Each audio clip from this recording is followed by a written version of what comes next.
ആരാധന ആരാധന ആരാധന. ദിവ്യകാരുണ്യനാഥനായ ദൈവമേ, അങ്ങയുടെ ദിവ്യകാരുണ്യ അനുഭവം ഞങ്ങളുടെ ജീവിതത്തിൽ ലഭിക്കുവാൻ, ഉടമ്പടി ജീവിതത്തിൽ ആത്മാർത്ഥതയോടും ദൈവസ്നേഹത്തോടും നിലനിൽക്കുവാൻ ഞങ്ങൾ അഭിഷേകം ചെയ്യണമെന്ന് ഞങ്ങൾ പ്രാർത്ഥിക്കുന്നു. ഈ ആരാധന ഇന്നിവിടെ ആയിരുന്ന് കൂടുന്നവരും ഓൺലൈനിൽ കൂടാനിരിക്കുന്നവരെല്ലാവരേക്കും ദൈവാനുഭവത്തിൻ്റെ, ദൈവസ്നേഹത്തിൻ്റെ ഉടമ്പടി അനുഭവങ്ങൾ ലഭിക്കുവാൻ, സൗഖ്യം ലഭിക്കുവാൻ, സാന്ത്വനം ലഭിക്കുവാൻ, അഭിഷേകം ലഭിക്കുവാൻ കർത്താവേ, ദിവ്യകാരുണ്യനാഥനായ അങ്ങ് ഞങ്ങളെ തിരഞ്ഞെടുക്കണമേ എന്ന് ഞങ്ങൾ പ്രാർത്ഥിക്കുന്നു. പരിശുദ്ധ പരമ ദിവ്യകാരുണ്യത്തിന് ആരാധനയും സ്തുതിയും പുകഴ്ചയും ഉണ്ടായിരിക്കട്ടെ. എൻ്റെ പ്രിയപ്പെട്ടവരെ, ഭക്തിയോടുകൂടിയാണ് കർത്താവിൻ്റെ തിരുസന്നിധിയിലിരിക്കേണ്ടത്.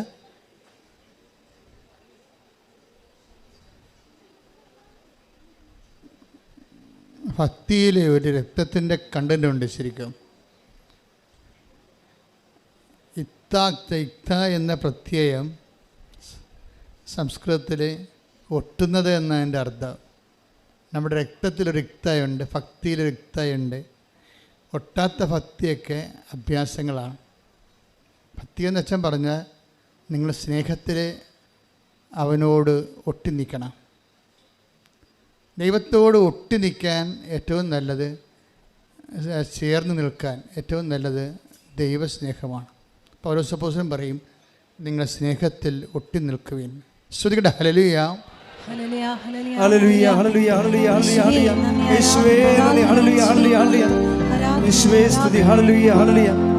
ഉടമ്പടി നിങ്ങളെ എല്ലാ മേഖലകളിലും, ഭക്തിയുടെ മേഖലകൾ, വിശ്വാസത്തിൻ്റെ മേഖലകൾ, ദൈവസ്നേഹത്തിൻ്റെ മേഖലകൾ, ഉപവിയുടെ മേഖലകൾ, കുദാശകളുടെ മേഖലകൾ, സുവിശേഷ കൈമാറ്റത്തിൻ്റെ മേഖലകൾ, ഇങ്ങനെ എല്ലാ ആധ്യാത്മികതയുടെ എല്ലാ മേഖലകളിലും ഉടമ്പടി നിങ്ങളെ ഉണർത്തുകയും വളർത്തുകയും ചെയ്യാം.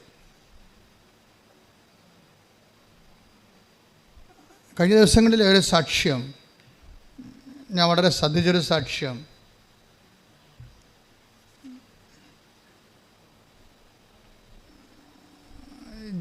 ജോസ്മി ഇടുക്കി എന്നുള്ള സാക്ഷ്യമാണ്. ജോസ്മിയുടെ സാക്ഷ്യം അവസാനിക്കുന്നത് ഉടമ്പടി ജീവിതത്തിൽ ഇനിയും എനിക്ക് വളരണം. ഒരു എഡ്യൂക്കേറ്റഡ് ലേഡിയാണ്.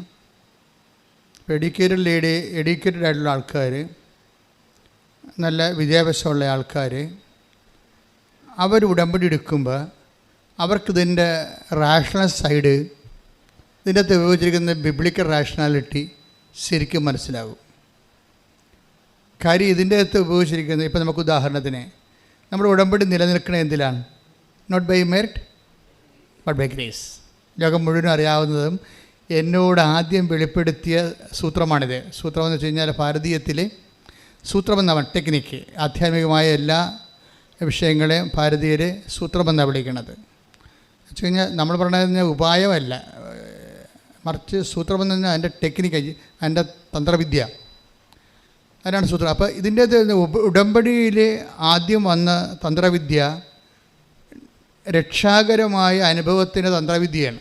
അതെന്താണ്? Not by merit but by grace. അപ്പോൾ ഉടമ്പടി ജീവിതത്തെ കാണുന്നത്, ജീവിതത്തെ മുഴുവനായിട്ട്, ജീവിത സാഹചര്യങ്ങളെ കാണുന്നത് തന്നെ, നമ്മുടെ ജീവിതം നമ്മൾ എത്ര മെറിറ്റോറിയസ് ആയാലും നമ്മളുടെ ഏറ്റവും വലിയ കോൺഫിഡൻസിൻ്റെ അടിസ്ഥാനം നമ്മുടെ മെറിറ്റാണ്, അല്ലേ? മനുഷ്യൻ്റെ കോൺഫിഡൻസിൻ്റെ അടിസ്ഥാനം എന്ന് വെച്ചാൽ മനുഷ്യൻ്റെ ആത്മവിശ്വാസത്തിൻ്റെ അടിസ്ഥാനം എന്താണ്? അവൻ്റെ മെറിറ്റ് എന്ന് വെച്ചാൽ യോഗ്യത, അല്ലേ? ഇപ്പോൾ വിദ്യാഭ്യാസമുണ്ട്, എക്സ്പീരിയൻസ് ഉണ്ട്, അപ്പോൾ ജോലി കിട്ടാനുള്ള യോഗ്യത, നമുക്ക് ആത്മവിശ്വാസമുണ്ട്, ഇല്ലേ? അപ്പോൾ അതുപോലെ നമുക്ക് ആത്മവിശ്വാസം തരുന്ന കുറേ സംഭവമുണ്ട്. നമ്മൾ ഈ ആൾക്കാരൊക്കെ ബ്യൂട്ടി പാർലറൊക്കെ പോകണത് എന്തിനാണ്?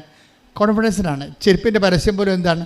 ഈ ചെരുപ്പിട്ടാൽ നിങ്ങൾക്ക് കോൺഫിഡൻസ് ഉണ്ടാകുമെന്ന് പറഞ്ഞവർ, അല്ലേ? ഈ കോൺഫിഡൻസ് ഒരു പ്രോബ്ലമാണ്. ആത്മവിശ്വാസത്തിന് സാധാരണ ആൾക്കാർ യൂസ് ആൻഡ് ത്രോ ആയിട്ടുള്ള സാധനങ്ങളാണ് ഉപയോഗിക്കുന്നത്.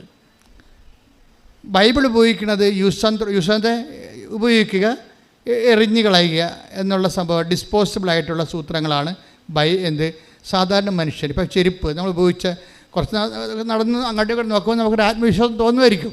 മറ്റുള്ള മുമ്പിൽ അത്ര കുറഞ്ഞ പുള്ളിയല്ല ഞാനെന്നുള്ള അതൊരു ആത്മവിശ്വാസം. അപ്പോൾ ഒരു വ്യക്തിക്ക് സമൂഹത്തിൽ ഉണ്ടാകേണ്ട ഒരു നിലനിൽപ്പാണ് ഈ ആത്മവിശ്വാസം എന്ന് ഭൗതികമായി പറയണത്. പക്ഷേ ഇതിൻ്റെ പ്രോബ്ലം വെച്ചാൽ ആ ചെരുപ്പിൻ്റെ വള്ളി കുറച്ച് കഴിഞ്ഞാൽ ഞാൻ പൊട്ടിപ്പോകും. അപ്പോൾ ആത്മവിശ്വാസവും പൊട്ടിപ്പോകും, ഇല്ലേ? ആത്മവിശ്വാസം പൊട്ടി. അപ്പോൾ ബൈബിള് ഇങ്ങനെയുള്ള ടെമ്പറൽ തിങ്സ് ഉപയോഗിക്കത്തില്ല ആത്മവിശ്വാസത്തിന്. എന്നും നിലനിൽക്കുന്ന, ബൈബിൾ എപ്പോഴും പറയുമ്പോൾ നിലനിൽക്കുമോ ഇല്ലേ എന്നേ പറയത്തുള്ളൂ. ഒരു സാധനം ട്രൂ ആണോ അല്ലെങ്കിൽ ഫോൾസ് ആണോ ഫേക്ക് ആണോ എന്ന് ബൈബിൾ പറയണത് നിലനിൽക്കുമോ ഇല്ലേ എന്നുള്ള അടിസ്ഥാനത്തിലാണ് പറയണത്. നിലനിൽക്കാത്ത എല്ലാം ബൈബിൾ പറയും ഫോൾസ് ആണെന്ന് പറയും. അതുകൊണ്ട് നിലനിൽക്കാത്തതുമേ നിങ്ങൾ അറ്റാച്ച് ചെയ്യരുതെന്ന് പറയും. ഇപ്പോൾ ഈശോൻ്റെ അടുത്തൊരു അപ്പം കാണിക്കുക പറയും നോ, ഈ അപ്പം ട്രൂ അല്ലെന്ന് ഈശോ ഉടനെ പറയും. വെള്ളം കാണിച്ചാൽ പറയും ഈ വെള്ളം ട്രൂ അല്ല, സത്യമല്ലെന്ന് പറയും. എന്താ കാര്യം? ഈ വെള്ളം കുടിച്ചാൽ പിന്നെയും ദാഹിക്കും, അതാണ് പ്രശ്നം. ഈ അപ്പം കഴിച്ചാൽ പിന്നെ വിശക്കും. അപ്പോൾ ഈ ബൈബിളിൻ്റെ ഒരു രീതി വെച്ച് കഴിഞ്ഞാൽ ടെമ്പറൽ തിങ്സ് എടുത്തിട്ട് പറയും ഇതിനെ അറ്റാച്ച് ചെയ്യരുതെന്ന് പറയും. അറ്റാച്ച് എന്ന് വെച്ച് കഴിഞ്ഞാൽ നിങ്ങൾക്ക് അറ്റാച്ച് ജപ്തിയുടെ കാലഘട്ടത്തിലെ അറ്റാച്ച്മെൻറ്റ് നിങ്ങൾക്ക് മനസ്സിലാകാൻ പെട്ടെന്ന് അല്ലേ? എന്ന് വെച്ച് കഴിഞ്ഞാൽ നമ്മുടെ വസ്തു നമ്മുടെ എതിരാളിയുടെ വസ്തുവുമായിട്ട് അറ്റാച്ച് ചെയ്ത് കളയും, പിന്നെ വസ്തു വിൽക്കാൻ പറ്റത്തില്ല. ഇതുപോലെ നിങ്ങൾ ഈ സ്മോൾ തിങ്സുമായിട്ട് ലിറ്റിൽ തിങ്സുമായിട്ട് നിങ്ങൾ അറ്റാച്ച് ചെയ്യരുത് എന്ന് പറയും. എന്നിട്ട് പറയും ഞാൻ എന്നിട്ട് അറ്റാച്ച് ചെയ്യാതിരിക്കാൻ വേണ്ടി എന്ത് ചെയ്യും? നിങ്ങൾ ഡിറ്റാച്ച് ആകണം, അതിൽ നിന്ന് നിങ്ങൾ അകന്ന് നിൽക്കണം. എന്നിട്ട് ഞാൻ തരുന്ന വെള്ളം കുടിക്കുന്നവൻ ഒരിക്കലും ദാഹിക്കത്തില്ല. അതാണ് ട്രൂ എന്ന് പറയണത്. ഈശോ എന്ത് പറഞ്ഞാലും ട്രൂ ആൻഡ് ഫാൾസ് ഇങ്ങനെ തിരിച്ച് പറയും. ഈശോ മാത്രമേ അങ്ങനെ പറയത്തുള്ളൂ. ദിസ് ഈസ് നോട്ട് ട്രൂ എന്ന് പറയും, ഇത് ശരിയല്ല എന്ന് പറയും, സത്യമല്ല. ലോകത്തിലുള്ള എല്ലാ വിഷയത്തെക്കുറിച്ചും ഈശോ സത്യമല്ല എന്ന് പറയും. എന്താ സാധനം? കടന്നു പോകുന്നതെന്നാണ്. അത് കടന്നു പോകുന്നത് കൊണ്ടാണ്. ഇനി കടന്നു പോകാത്ത നിലനിൽക്കുന്നതിനാണ് ഈശോ സത്യമെന്ന് പറയുന്നത്. അപ്പം നിലനിൽക്കുന്ന ഉടമ്പടിയിലുള്ളൊരു പ്രശ്നം എന്ന് പറയുന്നത് ഈ മെറിറ്റിൽ വർക്ക് ചെയ്യുന്നതെല്ലാം കടന്നു പോകും. നമ്മുടെ മെറിറ്റില്ലേ, മെറിറ്റിൽ നമ്മുടെ യോഗ്യത, നമ്മളെക്കാൾ കേമന്മാർ വരുമ്പോൾ നമ്മുടെ പ്രൊമോഷൻ അതിനാൽ വഴിയാധാരമാകും. അതാണ് പ്രശ്നം. അപ്പോൾ നമ്മുടെ യോഗ്യതയെ അടിസ്ഥാനപ്പെടുത്തി, ഞാനിപ്പോൾ എൻ്റെ കൂടെയുള്ള ഈ നമ്മുടെ ക്ലിൻ്റൺ എച്ചോടൊക്കെ പണ്ട് പറയുമായിരുന്നു, എത്രയും വേഗം നീ പഠിക്കണം, നിൻ്റെ ജൂനിയേഴ്സ് വരുന്നുണ്ട്, നിന്നെ അടിച്ച് കമത്തി അവർ കടന്നു പോകും, നിനക്ക് പഠിക്കാൻ കഴിവുണ്ട്. അവർക്ക് ഇയാൾ ഇൻ്റലിജൻ്റാണ്, അതായത് നിനക്ക് പഠിക്കാൻ കഴിവുണ്ട്. ജോമോളോടും പറയും പഠിക്കാൻ കഴിവുണ്ട്, സമയം കളയരുത്, പഠിക്കണമെന്ന് പറയും. ഇവർ രണ്ടുപേരും ഇപ്പോൾ ഉന്നത വിദ്യാഭ്യാസത്തിന് പോയിരിക്കേണ്ടി വരും. അപ്പോൾ എന്താ പ്രശ്നം വെച്ച് കഴിഞ്ഞാൽ അതൊരു ടൈമാണ്. വിദ്യാഭ്യാസത്തിൻ്റെ ഒരു ടൈമുണ്ട്, യുദ്ധത്തിനൊരു ടൈമുണ്ട്, വീട് പണിയാനൊരു സമയമുണ്ട്, ഇതെല്ലാത്തിനും ഒരു ടൈമുണ്ട്. യുദ്ധത്തിന് പോയി അപ്പം അത് അത് ബൈബിളിൻ്റെ നിലപാടുകളാണത്. അത് ഒരു ടൈമാണെങ്കിൽ നിങ്ങൾക്ക് നിങ്ങളുടെ മനസ്സിൽ ദൈവം പറയും ദിസ് ഈസ് ദ ടൈം എന്ന് പറയും. അത് നിങ്ങളുടെ മനസ്സിൽ പറയും. പരിശുദ്ധാത്മാവിൻ്റെ മനസ്സിൽ നീ അത് ഇൻവെസ്റ്റ് ചെയ്യേണ്ട ടൈം ഇതാണെങ്കിൽ, നിനക്ക് പരിശുദ്ധാത്മാവായിട്ട് കണക്ഷൻ ഉണ്ടെന്നുണ്ടെങ്കിൽ നിനക്ക് ഈ ടൈമിൽ ആ ടൈമിൽ തരും നിന്നോടത് ചെയ്യാൻ പറയും. പക്ഷെ അത് അവിടെ മെറിറ്റ് ഇല്ലെങ്കിലും പിന്നെ എന്ത് ചെയ്യും? ഗ്രേസിൽ വർക്കൗട്ട് ചെയ്യും. ഗ്രേസ് ആണ് ബൈബിൾ ലക്ഷ്യം വെക്കുന്ന ഒരു സംഭവം. എൻ്റെ മക്കൾ ഇപ്പോൾ ഈ മിസ്മി ഇവരുടെ എന്താണ് അവർ ജോസ്മി പറഞ്ഞത് എന്താണ്? ഉടമ്പടി ജീവിതത്തിൽ ഇനിയും എനിക്ക് വളരണം. അപ്പോൾ അവർക്ക് മനസ്സിലായി ഉടമ്പടിയിൽ നമ്മൾ പറയുന്ന ആൾക്കാർ പറയുന്ന സാക്ഷ്യങ്ങളല്ല, അതിൻ്റെ അപ്പുറത്ത് ഉടമ്പടിയിൽ ഡിഗ് ചെയ്യാൻ ഒത്തിരി സാധ്യതകളുള്ള ഒരു സന്നിധാനമാണെന്ന് അവർ എഡ്യൂക്കേറ്റഡ് ആയത് കാരണം അവർക്ക് മനസ്സിലാകുന്നുണ്ട്. അതാണ് ഉടമ്പടി ജീവിതത്തിൽ എന്നാണ് പറയുന്നത്. ഉടമ്പടി ഒരു ജീവിതമാണ്, അല്ലാതെ എപ്പോഴെങ്കിലും വന്ന് എന്തെങ്കിലും എഴുതിയിട്ടിട്ട് അത് കാര്യം സാധിച്ചുകൊണ്ട് പോകുന്ന ടെമ്പറൽ ആയിട്ടുള്ള നടപടിയല്ല. നിങ്ങളെപ്പോഴും വരുമ്പോൾ ഈ ടെമ്പറലായിട്ട് എന്തെങ്കിലും ഒരു കാര്യം സാധിച്ച് പോകാൻ വേണ്ടിയുള്ള ഒരു minimum program for the short time കോഴ്സായിട്ട് വരികയാണെങ്കിൽ ഉടമ്പടിയിൽ അത് നടക്കും. പക്ഷെ ദൈവം ഉടമ്പടിയുടെ അതായത് അൾട്ടിമേറ്റ് ഇതിൻ്റെ ഉടമ്പടിയുടെ ആത്യന്തികമായ നിയോഗമെന്ന് പറയണത് പ്രസൻസ് ഓഫ് ഗോഡും അത് എത്തിക്കണം നിത്യതയുമാണ്. പ്രസൻസ് ഓഫ് ഗോഡ് എന്ന് പറയുമ്പോൾ ഞങ്ങൾ കാത്തലിക് ചർച്ചിൽ ജ്ഞാനസ്ഥാനം സ്വീകരിക്കുമ്പോൾ പറയും it's an advance to the eternal life എന്ന് പറയും. എന്ന് വെച്ച് കഴിഞ്ഞാൽ നിനക്ക് നിത്യജീവൻ കിട്ടാൻ യേശുക്രിസ്തുവിൻ്റെ വീണ്ടെടുപ്പിൽ നിനക്ക് ഓഹരിയായിരിക്കുന്നു. പക്ഷേ it's advance. You have to pay more. 100 രൂപയുടെ വസ്തുവിന് നീ 10 രൂപ കൊടുത്തിട്ടുണ്ട്. ഇനി 90 രൂപ നീ അധ്വാനിച്ചുണ്ടാക്കി കൊടുക്കണം നിത്യതയ്ക്ക്. അതാണ് എൻ്റെ വിഷയം. അതാണ് അഡ്വാൻസ് എന്ന് പറയുന്ന കാര്യം. അപ്പോൾ ഉടമ്പടി വെക്കുമ്പോൾ നിനക്ക് ഒരു അനുഗ്രഹം ദൈവം തന്നെന്ന് വിചാരിച്ചോ, ജോലി കിട്ടി, വീട് കിട്ടിയെന്ന് പറയുമ്പോൾ ഒരു അഡ്വാൻസ് നിനക്ക് തരികയാണ് ദൈവം അതല്ല ഉദ്ദേശിക്കുന്നത്. അത് നിത്യതയുടെ അഡ്വാൻസായിട്ട് നമുക്ക് കിട്ടണത് ദൈവാനുഭവത്തിലുള്ള ഒരു അനുഭവമാണ് നമുക്ക് തരണം ആദ്യം. അപ്പോൾ നിങ്ങളൊരു സാക്ഷ്യം പറയാൻ വരുമ്പോൾ എൻ്റെ രോഗം മാറി എന്ന് പറയുമ്പോൾ എനിക്ക് നിത്യതയ്ക്ക് അഡ്വാൻസ് കിട്ടിയെന്നാണ് പറയേണ്ടത്. You got the point. പിടിക്കുക. ദാറ്റ് മീൻസ് ദൈവം ഓൺലൈനിലായി, എൻ്റെ ലൈനിലായി. അപ്പോൾ ഇനി എനിക്ക് ദൈവത്തിൻ്റെ കൂടെ പ്രസൻസായി. ഇനി നിങ്ങൾക്ക് ഒരു ഉടമ്പടിയിൽ എന്ന് പറയുമ്പോൾ അതിൻ്റെ പാക്കേജ് സിസ്റ്റത്തിലെ ഏറ്റവും പ്രധാനപ്പെട്ടത് പ്രസൻസാണ്. I will come with you wherever you go. അത് ആദ്യം മുതലേ ഉള്ളതാണ്. അതൊരു വാഗ്ദാനമാണ്. ഈ വാഗ്ദാനം ഞാൻ എപ്പോഴും നിങ്ങൾ പറയും ഉടമ്പടി വർക്ക് ചെയ്യുന്ന വാഗ്ദാനത്തിൻ്റെ അടിസ്ഥാനത്തിലാണ്. അപ്പോൾ 8850 വാഗ്ദാനങ്ങളാണ് ഹോൾ ബൈബിളുള്ളത്. ഈ വാക്കിൻ്റെ ഉള്ളിലെല്ലാം ദാനം വെച്ചിട്ടുണ്ട്. അതിനകത്ത് അനുദിന ജീവിത ദാനങ്ങളുണ്ട്, നിത്യജീവിത ദാനങ്ങളുണ്ട്. അപ്പോൾ നിത്യജീവിത ദാനങ്ങളെക്കുറിച്ച് നിനക്ക് കാഴ്ചപ്പാടില്ലാതെ അത്യാവശ്യം വേണ്ട ഒരു ഭൗതിക കാര്യങ്ങൾക്ക് വേണ്ടി മാത്രമാണ് നീ ദൈവത്തെ, അത് ഈശോ പറയും, ഈ ജീവിതത്തിന് വേണ്ടി മാത്രമാണെന്ന് പറയല്ലേ. Take the bed of God. ഒന്ന് കൊറിന്ത്യസ് 15:19 ശ്രുതികട. ഹല്ലേലൂയ ഹല്ലേലൂയ ഹല്ലേലൂയ ഹല്ലേലൂയ ഹല്ലേലൂയ. യേശുവേ നന്ദി. ഹല്ലേലൂയ ഹല്ലേലൂയ ഹല്ലേലൂയ ഹല്ലേലൂയ ഹല്ലേലൂയ ഹല്ലേലൂയ. 1 കൊരിന്തോസ് 15:19. ഈ ജീവിതത്തിന് വേണ്ടി മാത്രം ക്രിസ്തുവിൽ പ്രത്യാശ വച്ചിട്ടുള്ളവരാണെങ്കിൽ നമ്മൾ എല്ലാ മനുഷ്യരെയുംക്കാൾ നിർഭാഗ്യരാണ്. ഒന്ന് പറഞ്ഞേ, ഈ ജീവിതത്തിന് വേണ്ടി മാത്രമാണ്, ഈ ജീവിതത്തിന് വേണ്ടി മാത്രമാണ് നിങ്ങൾ യേശു ക്രിസ്തുവിൽ പ്രത്യാശ അർപ്പിച്ചുള്ളതെങ്കിൽ എല്ലാ മനുഷ്യരെക്കാൾ നിങ്ങൾ ഹതഭാഗ്യരാണ്. അപ്പൊ ഈ ജീവിത ആവശ്യങ്ങള് നമ്മൾ അറ്റാച്ച്ഡായിട്ട് ക്രിസ്തുവിൻ്റെ മുമ്പിൽ ഈ വിഷയം കൊണ്ട് വന്നാൽ ഇതിനുള്ള ഇറ്റേണൽ ലൈഫ് വാല്യൂ എന്ന് പറയുന്നത്, ഇറ്റേണൽ ലൈഫ് നിത്യജീവിതത്തിന് ഇതൊരു അഡ്വാൻസ് ആകുമല്ലോ എന്നുള്ളത് മാത്രമേ ക്രിസ്തുവിൻ്റെ മുമ്പ് ഇതൊരു വാല്യൂ ആയിട്ട് വരത്തുള്ളൂ. അതുകൊണ്ടാണ് ഇങ്ങനെയുള്ള ചപ്പുചവറ് കാര്യങ്ങൾക്ക് എനിക്ക് നിനക്ക് എന്താണ് അമ്മയോട് ചോദിക്കണില്ല, അമ്മയോട് പോലും ഈശോ ചോദിക്കുന്നുണ്ട്. അതാണ് സംഭവം. ഇത് ഈ യോഹന്നാൻ 2:4 ഒക്കെ എടുത്ത് take the bed of God. ശ്രുതികട. ഹല്ലേലൂയ ഹല്ലേലൂയ ഹല്ലേലൂയ ഹല്ലേലൂയ. യോഹന്നാൻ 2:4. യേശു അവളോട് പറഞ്ഞു, സ്ത്രീയെ, എനിക്കും നിനക്കും എന്ത്? എൻ്റെ സമയം ഇനിയും ആയിട്ടില്ല. അപ്പം ഈ യോഹന്നാൻ 2:4 സ്ത്രീയെ, എനിക്കും നിനക്കും എന്ത് എന്നുവെച്ചാൽ ഈ ചവറ് കാര്യങ്ങൾക്ക് വേണ്ടി യേശുവിനെ അവിടെ കക്ഷിയാക്കുന്നതിനോട് ക്രിസ്തുവിനുള്ള സ്വാഭാവികമായ വിയോജിപ്പിൻ്റെ കാര്യം നിത്യതയ്ക്ക് ഇതുമായിട്ട് ബന്ധമില്ല എന്നുള്ളതാണ്. അനുദിന ജീവിതത്തിന് മാത്രമേ ബന്ധമുള്ളൂ. അതിൻ്റെ കാരണം ഈ 1 കൊരിന്തോസ് 15:19 എന്താണ് എന്ന് പറഞ്ഞ്, ഈ ജീവിതത്തിന് വേണ്ടി മാത്രമാണ്, ഈ ജീവിതത്തിന് വേണ്ടി മാത്രമാണ് നിങ്ങൾ യേശുക്രിസ്തുവിനെ പ്രത്യാശ അർപ്പിച്ചെങ്കിൽ എല്ലാ മനുഷ്യരെക്കാളും നിങ്ങൾ ഹതഭാഗ്യരാണ്. അപ്പൊ എപ്പോഴും ഇതിൻ്റെ ഉടമ്പടി ഫയറാകാനുള്ള എളുപ്പം നിങ്ങൾക്ക് ഈ അഡ്വാൻസ് എല്ലാം തരും ദൈവം. പക്ഷെ ആ സമയത്ത് തന്നെ ദൈവമേ, നിന്നിൽ നിന്ന് ചോദിക്കേണ്ടതും നീ എനിക്കറിഞ്ഞ് തരേണ്ടതും ബേസിക്കായിട്ട് അനുദിന ജീവിതമല്ല. അനുദിന ജീവിതം ഒരു ടൈം കഴിയുമ്പോഴേ യൂസ് ആൻഡ് ത്രോ ആകും. നമ്മൾ നേടിയതെല്ലാം ആരുടേതാകും. Take the bed of God. ശ്രുതികട. ഹല്ലേലൂയ ഹല്ലേലൂയ ഹല്ലേലൂയ ഹല്ലേലൂയ ഹല്ലേലൂയ. പറഞ്ഞോളൂ, വായിച്ചോളൂ. ലൂക്കാ 12:20. എന്നാൽ ദൈവം അവനോട് പറഞ്ഞു, അവനോട് പറഞ്ഞു, ഈ രാത്രി നിന്റെ ആത്മാവിനെ നിന്നിൽ നിന്ന് ആവശ്യപ്പെടും. അപ്പോൾ നീ ഒരുക്കി വെച്ചിരിക്കുന്നവ ആരുടേതാകും. അപ്പൊ ഇതെല്ലാം അന്യാധീനപ്പെട്ടു പോകുന്ന ഈശോ പറയണത് മനസ്സിലായില്ലേ? എല്ലാ സ്ഥാനം നാളെ അന്യാധീനപ്പെട്ടു പോകും. ഇപ്പം അതായത് അന്യാധീനപ്പെട്ടു പോകുമെന്ന് പറയുമ്പോൾ നിങ്ങളോട് അന്യാധീനപ്പെട്ടൊന്നും പോകത്തില്ല, ഞാൻ എൻ്റെ മകൾക്ക് കൊടുക്കുമെന്ന് പറയും.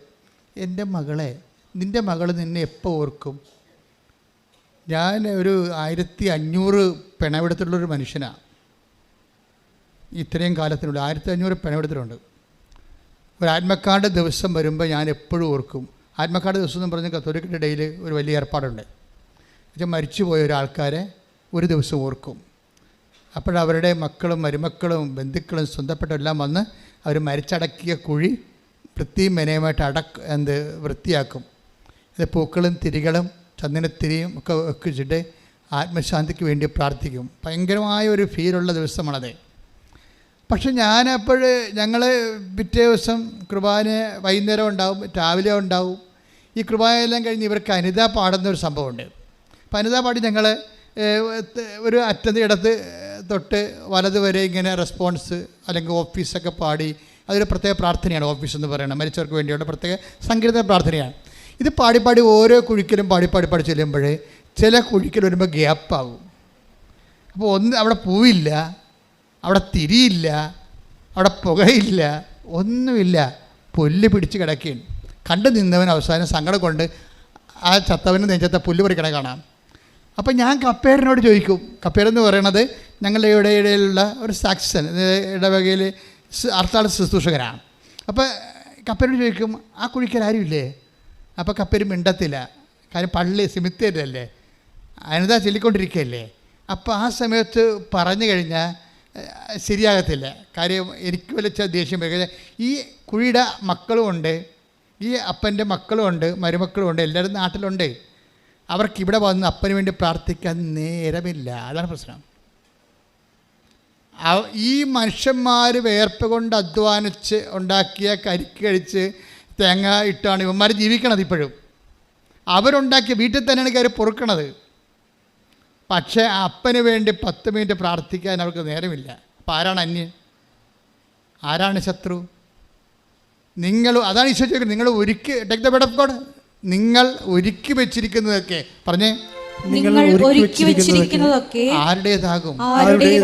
അതായത് ആരുടേതുമല്ലെന്നുള്ള അർത്ഥം. നിങ്ങളൊരു ഭയങ്കര സ്ഥലജല വിഭ്രാന്തിപ്പെട്ടിരിക്കുകയാണ്. മനുഷ്യന്മാരുടെ ഏറ്റവും വലിയ വിഭ്രാന്തി എന്ന് പറഞ്ഞാൽ എന്നുവെച്ചാൽ വെള്ളമാണെന്ന് നമുക്ക് തോന്നും. സ്ഥലജല വിഭ്രാന്തി എന്ന് പറഞ്ഞാൽ എന്താ? ഇപ്പോൾ നല്ല വെയിലുള്ള സമയത്ത് നമ്മൾ ഒരു മൈതാനത്ത് കൂടി പോവുകയാണെന്നുണ്ടെങ്കിൽ വെള്ളം തിളക്കണത് കാണാം. അവിടെ ആവി പറന്ന് പോകണേ കണ്ടത് നമുക്ക് വെള്ളമാണെന്ന് നമുക്ക് തോന്നും. ആ സ്ഥലത്തിന് ജലത്തിൻ്റെ വിഭ്രാന്തി ഉണ്ടാക്കുകയാണ്. നമ്മൾ അടുത്ത് ചെല്ലുമ്പോൾ പറയും അത് ആവിയാണ്, വെള്ളമല്ല എന്ന് പറയും. ഇപ്പം നമുക്കുണ്ടെന്ന് പറയുന്നത് ആൾക്കാരെല്ലാം ഒരു സ്ഥലജല വിഭ്രാന്തിയുടെ വിഷയങ്ങളാണ്. സത്യമെന്ന് വെച്ച് കഴിഞ്ഞാൽ നമുക്ക് സത്യം ദൈവത്തോട് തുറന്ന് പറയാൻ വി ആർ നോട്ട് റെഡി. സത്യം ദൈവത്തോട് തുറന്ന് പറയണമെങ്കിൽ നിങ്ങൾ ആ സിറ്റുവേഷനിലേക്ക് വരണം. യോഹന്നാൻ 5:7 take the bed of God. ചോദിക്കട്ടെ, ഹല്ലേലൂയ ഹല്ലേലൂയ ഹല്ലേലൂയ ഹല്ലേലൂയ ഹല്ലേലൂയ യേശുവേ നന്ദി, ഹല്ലേലൂയ ഹല്ലേലൂയ ഹല്ലേലൂയ ഹല്ലേലൂയ ഹല്ലേലൂയ ഹല്ലേലൂയ. യോഹന്നാൻ 5:7 അവൻ പറഞ്ഞു കർത്താവേ വെള്ളമിളകുമ്പോൾ എന്നെ കുളത്തിലേക്ക് ഇറക്കാൻ ആരുമില്ല. അപ്പം ആരുമില്ല എന്നുള്ള സംഭവം അയാൾ ആരുമില്ലെന്ന് ആണ് പറയണത്. അത് ഈശോയുടെ മനസ്സിനെ ശരിക്കും സ്പർശിച്ചിട്ടുണ്ട്, സങ്കടപ്പെടുത്തിയിട്ടുമുണ്ട്. എന്താ കാര്യം വെച്ചാൽ ആരുമില്ല എന്ന് കണ്ടിട്ടാണ് ഈശോ അവൻ്റെ അടുത്ത് വന്നിരിക്കുന്നത്. പക്ഷേ അവൻ്റെ അടുത്ത് വന്നാൽ മാത്രമേ ഈശോ അവിടുത്തെ അടുത്ത് വന്നാൽ മാത്രമേ തനിക്ക് ആരുമില്ല എന്നുള്ള സത്യം അവൻ തുറന്ന് ഈശോ അടുത്ത് പറയത്തുള്ളൂ.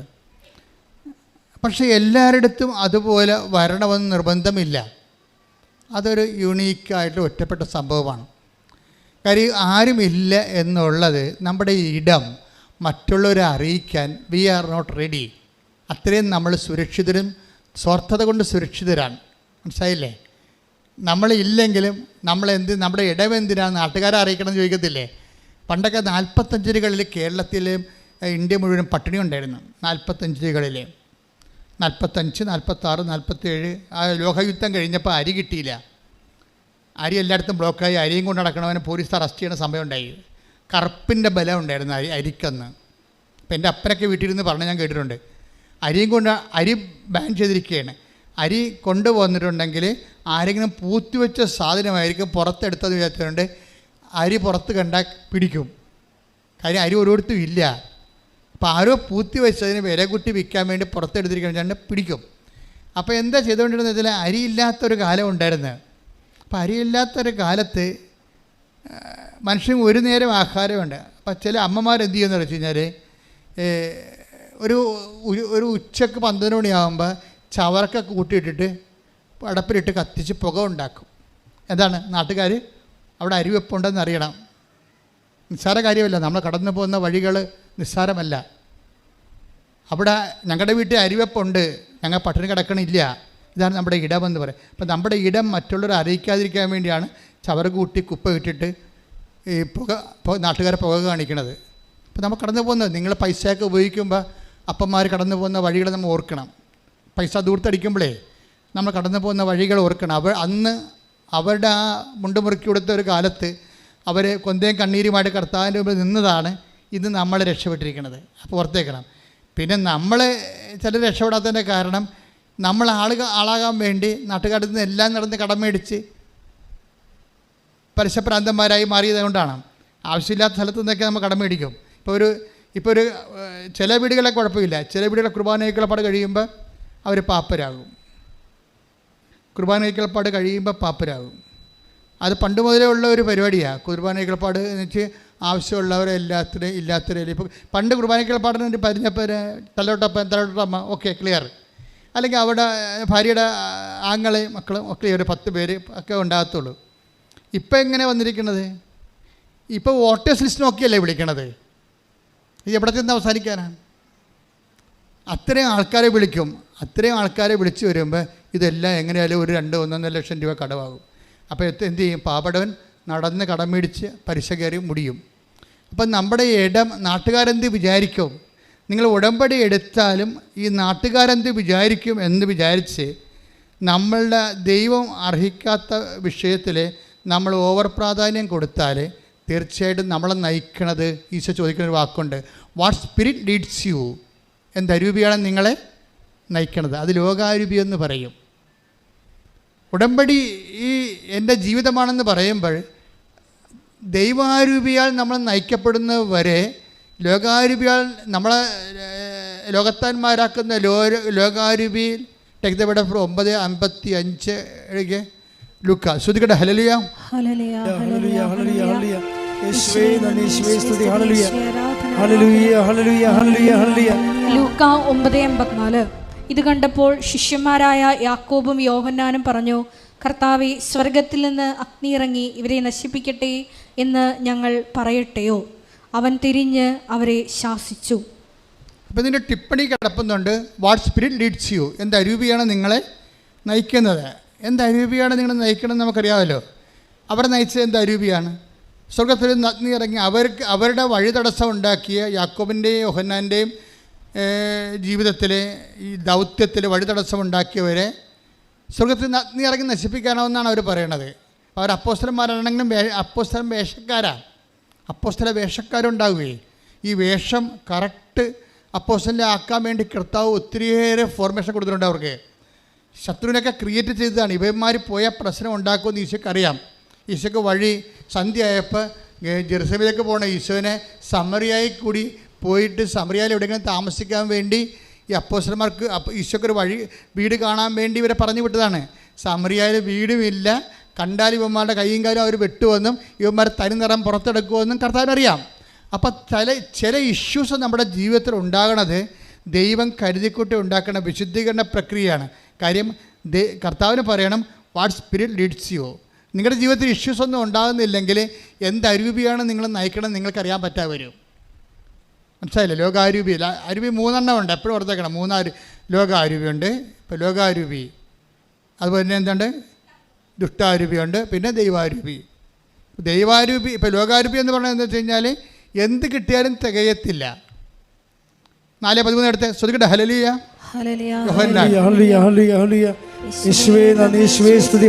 യോഹന്നാൻ 4:13.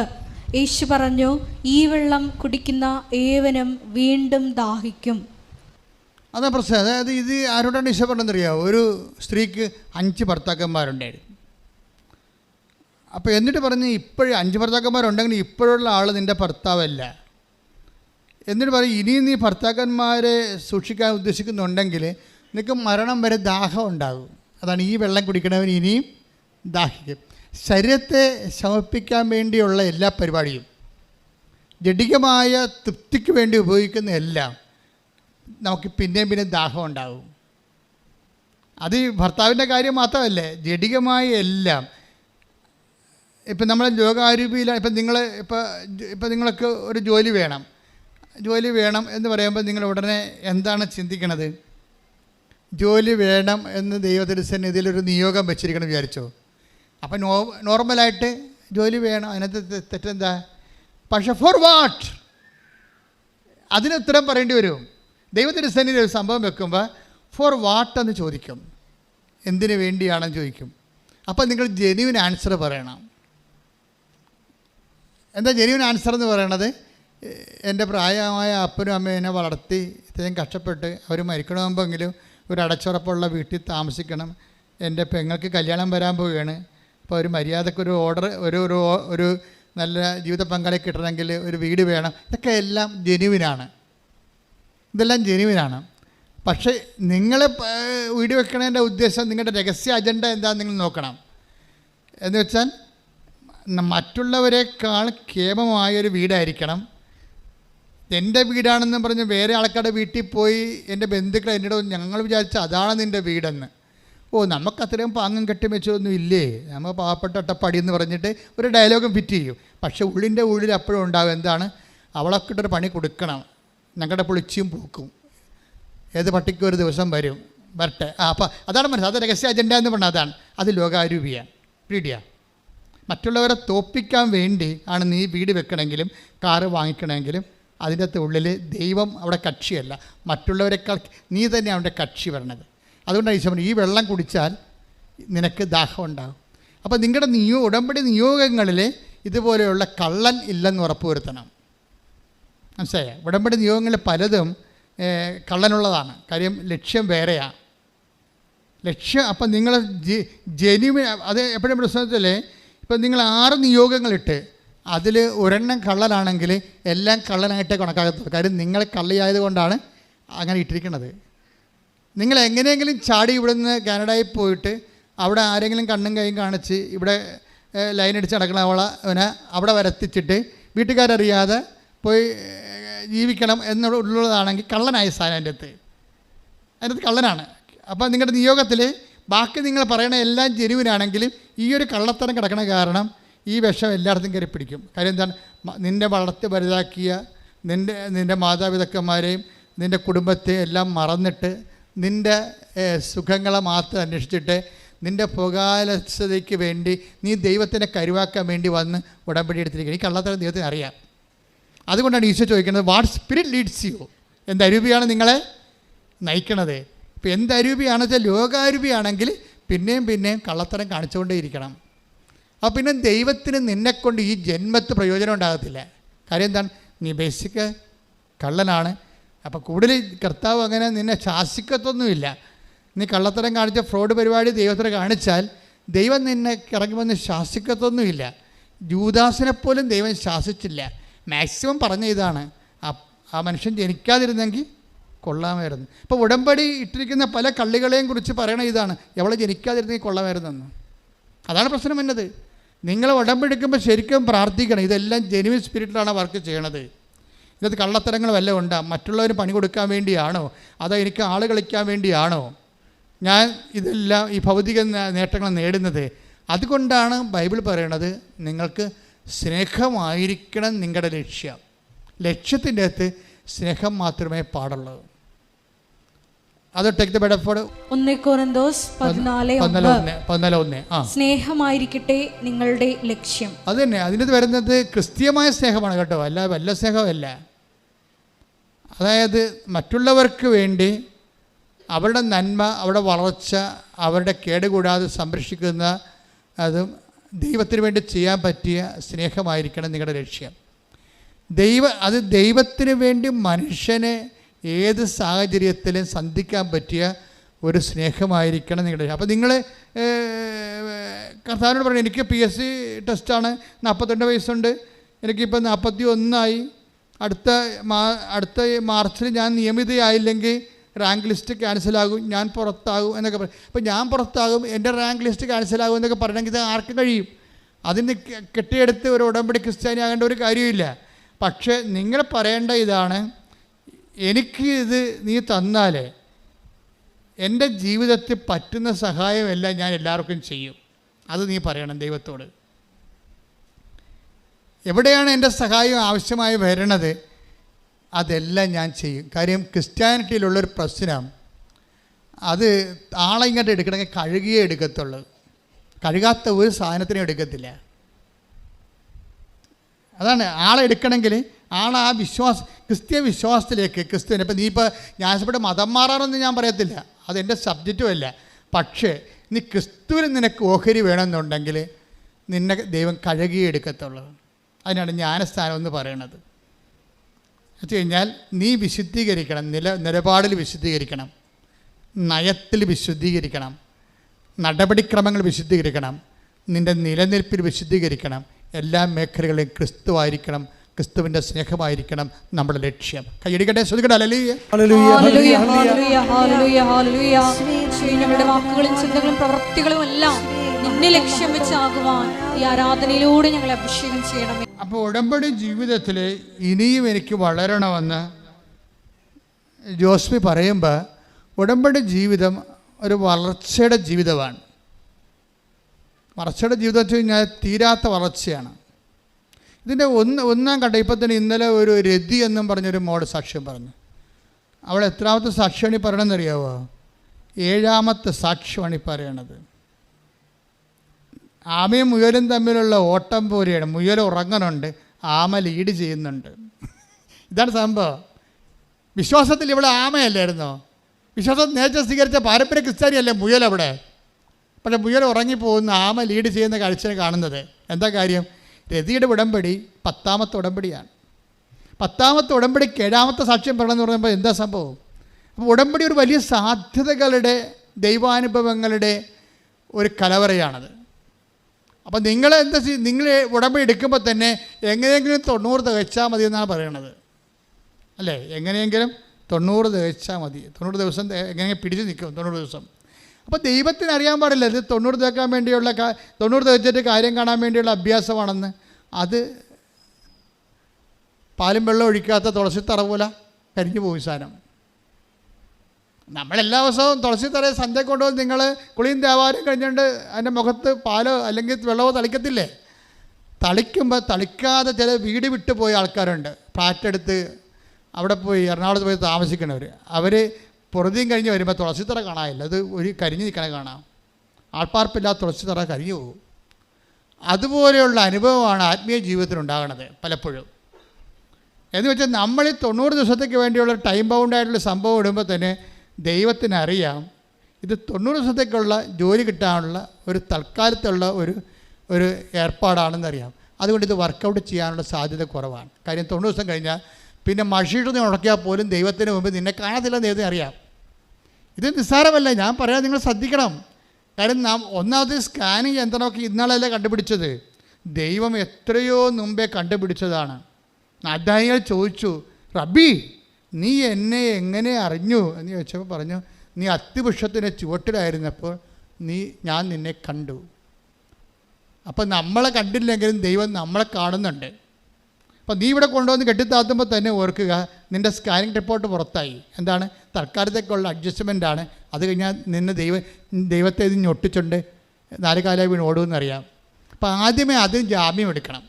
ഉടമ്പടി വർക്കൗട്ട് ചെയ്യാം. കർത്താവേ, ഉടമ്പടി ഒരു ജീവിതമാണെന്ന് എനിക്കറിയാം. പറഞ്ഞേ, കർത്താവേ, ഉടമ്പടി ഒരു ജീവിതമാണെന്ന് എനിക്കറിയാം. ഉടമ്പടിയുടെ കാര്യങ്ങള് ദൈവസ്നേഹത്തിന്റെ സാക്ഷി ജീവിതമാണ്. അതിന്റെ അന്ത്യം കാണാൻ എനിക്ക് അർഹത നൽകണമേ. എന്റെ ഉടമ്പടി ജീവിതത്തിൽ നീ വളർത്തണമേ. ഉടമ്പടി ജീവിതത്തിലെ നീ വളർത്തണമേ. ഹല്ലേലൂയ ആരാധന മഹത്വം മഹത്വം ഹല്ലേലൂയ ഹല്ലേലൂയ ഹല്ലേലൂയ ആരാധന ഹല്ലേലൂയ ഹല്ലേലൂയ വാഗ്ദാനം തേടകമേ സ്വർഗ്ഗീയ പൊൻപടമേ കൃപാസനത്തിൻ്റെ അമ്മേ പ്രസാദപരമാതാവേ.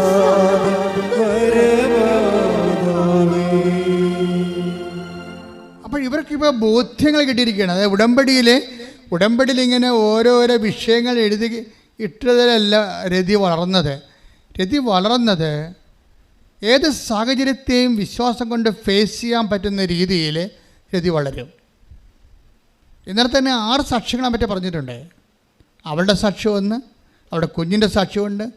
കുഞ്ഞും അമ്മയും പ്രഗ്നൻ്റ് ആയിരുന്നു. ഇവിടെ വരുമ്പോൾ കഴിഞ്ഞ 5-6 മാസം മുമ്പ് വന്നായിരുന്നു കക്ഷി. അപ്പോൾ പ്രഗ്നൻ്റ് ആയിരുന്നു. അപ്പന് ക്യാൻസറായിരുന്നു, അവൾ പ്രഗ്നൻ്റ് ആയിരുന്നു, കുഞ്ഞിന് എന്തോ ഈ ബ്ലോക്കായിരുന്നു. അപ്പോൾ ഇത്രയും പ്രോബ്ലംസിലൂടെയാണ് ഈ 5-ാം ഉടമ്പടിക്കാരത്തിൽ പോണത്. 5-ാം ഉടമ്പടിയാണ്. സാക്ഷികളെല്ലാം പറഞ്ഞ് 5 പ്രാവശ്യം പറഞ്ഞിട്ട് 6-ാമത്തെ ഉടമ്പടിയിലോട്ട് കുതിക്കുമ്പോഴാണ് അപ്പന് 4th സ്റ്റേജ് ക്യാൻസർ വരണത്. പിന്നെ അവൾക്ക് തന്നെ കൊച്ചിന് ഇപ്പോൾ ഡോക്ടർ പറഞ്ഞ് കുഞ്ഞോ നീയോ ആരെങ്കിലും ഒരാൾ ഉണ്ടാകത്തില്ലെന്ന് പറയും. ഉടനെ ഈ ഉടമ്പടി കാശിന് തിരുമിക്കൊണ്ട് പറയും 2 പേരും ഉണ്ടാകും ഡോക്ടർ എന്ന് പറയും. ഒരു മരുന്നും ആവശ്യമില്ലെന്ന് പറയും. ഞാൻ വിശ്വസിക്കുന്ന കൃപാസനം മാതാവിലാണ്. അതാണ് വളരണത്. ജീവിതം കൊണ്ട് വിശ്വാസം കൊണ്ട് വളരുകയാണ്. ഒരു സംഭവം നമ്മളൊക്കെ ഇടയ്ക്ക് പെടസയിൽ താഴെ വീഴോടെ ഡോക്ടർ പറയുമ്പോൾ ഡോക്ടറല്ലേ പറയണത്. എന്നിട്ട് ഈ കാശിനും തിരുമ്പിട്ട് പറയും ഇത് കണ്ട 2 പേരും ഉണ്ടാകും ഡോക്ടർ എന്ന് പറയും. അതോടുകൂടി ഇവളുടെ കുഞ്ഞിൻ്റെയും പ്രശ്നങ്ങളെല്ലാം തീരും. അപ്പനെ ആർസിച്ച് കൊണ്ടുപോയിട്ട് ആ റിപ്പോർട്ട് വന്നപ്പോൾ അപ്പന് ഒരു കുഴപ്പമില്ല. ഒരു വ്യക്തി എങ്ങനെയാണ് പ്രശ്നങ്ങൾ അതിജീവിക്കണത്? ജീവിക്കണ ദൈവം ആരുടെയും കുത്തകയല്ല. ജീവിതം നമുക്ക് യേശുക്രിസ്തു സുവിശേഷവും ആരുടെയും കസ്റ്റഡിയിലുമല്ല. സുവിശേഷത്തിന് വിലങ്ങ് വെക്കപ്പെട്ടിട്ടില്ലെന്ന് പറഞ്ഞിട്ടുണ്ട്. ശ്രദ്ധിക്കട്ടെ. ഹല്ലേലൂയ ഹല്ലേലൂയ ഹല്ലേലൂയ ഹല്ലേലൂയ ഹല്ലേലൂയ ഹല്ലേലൂയ യേശുവേ നന്ദി നന്ദി നന്ദി. ഹല്ലേലൂയ. 2 തിമോത്തി 2:9 ആ സുവിശേഷത്തിന്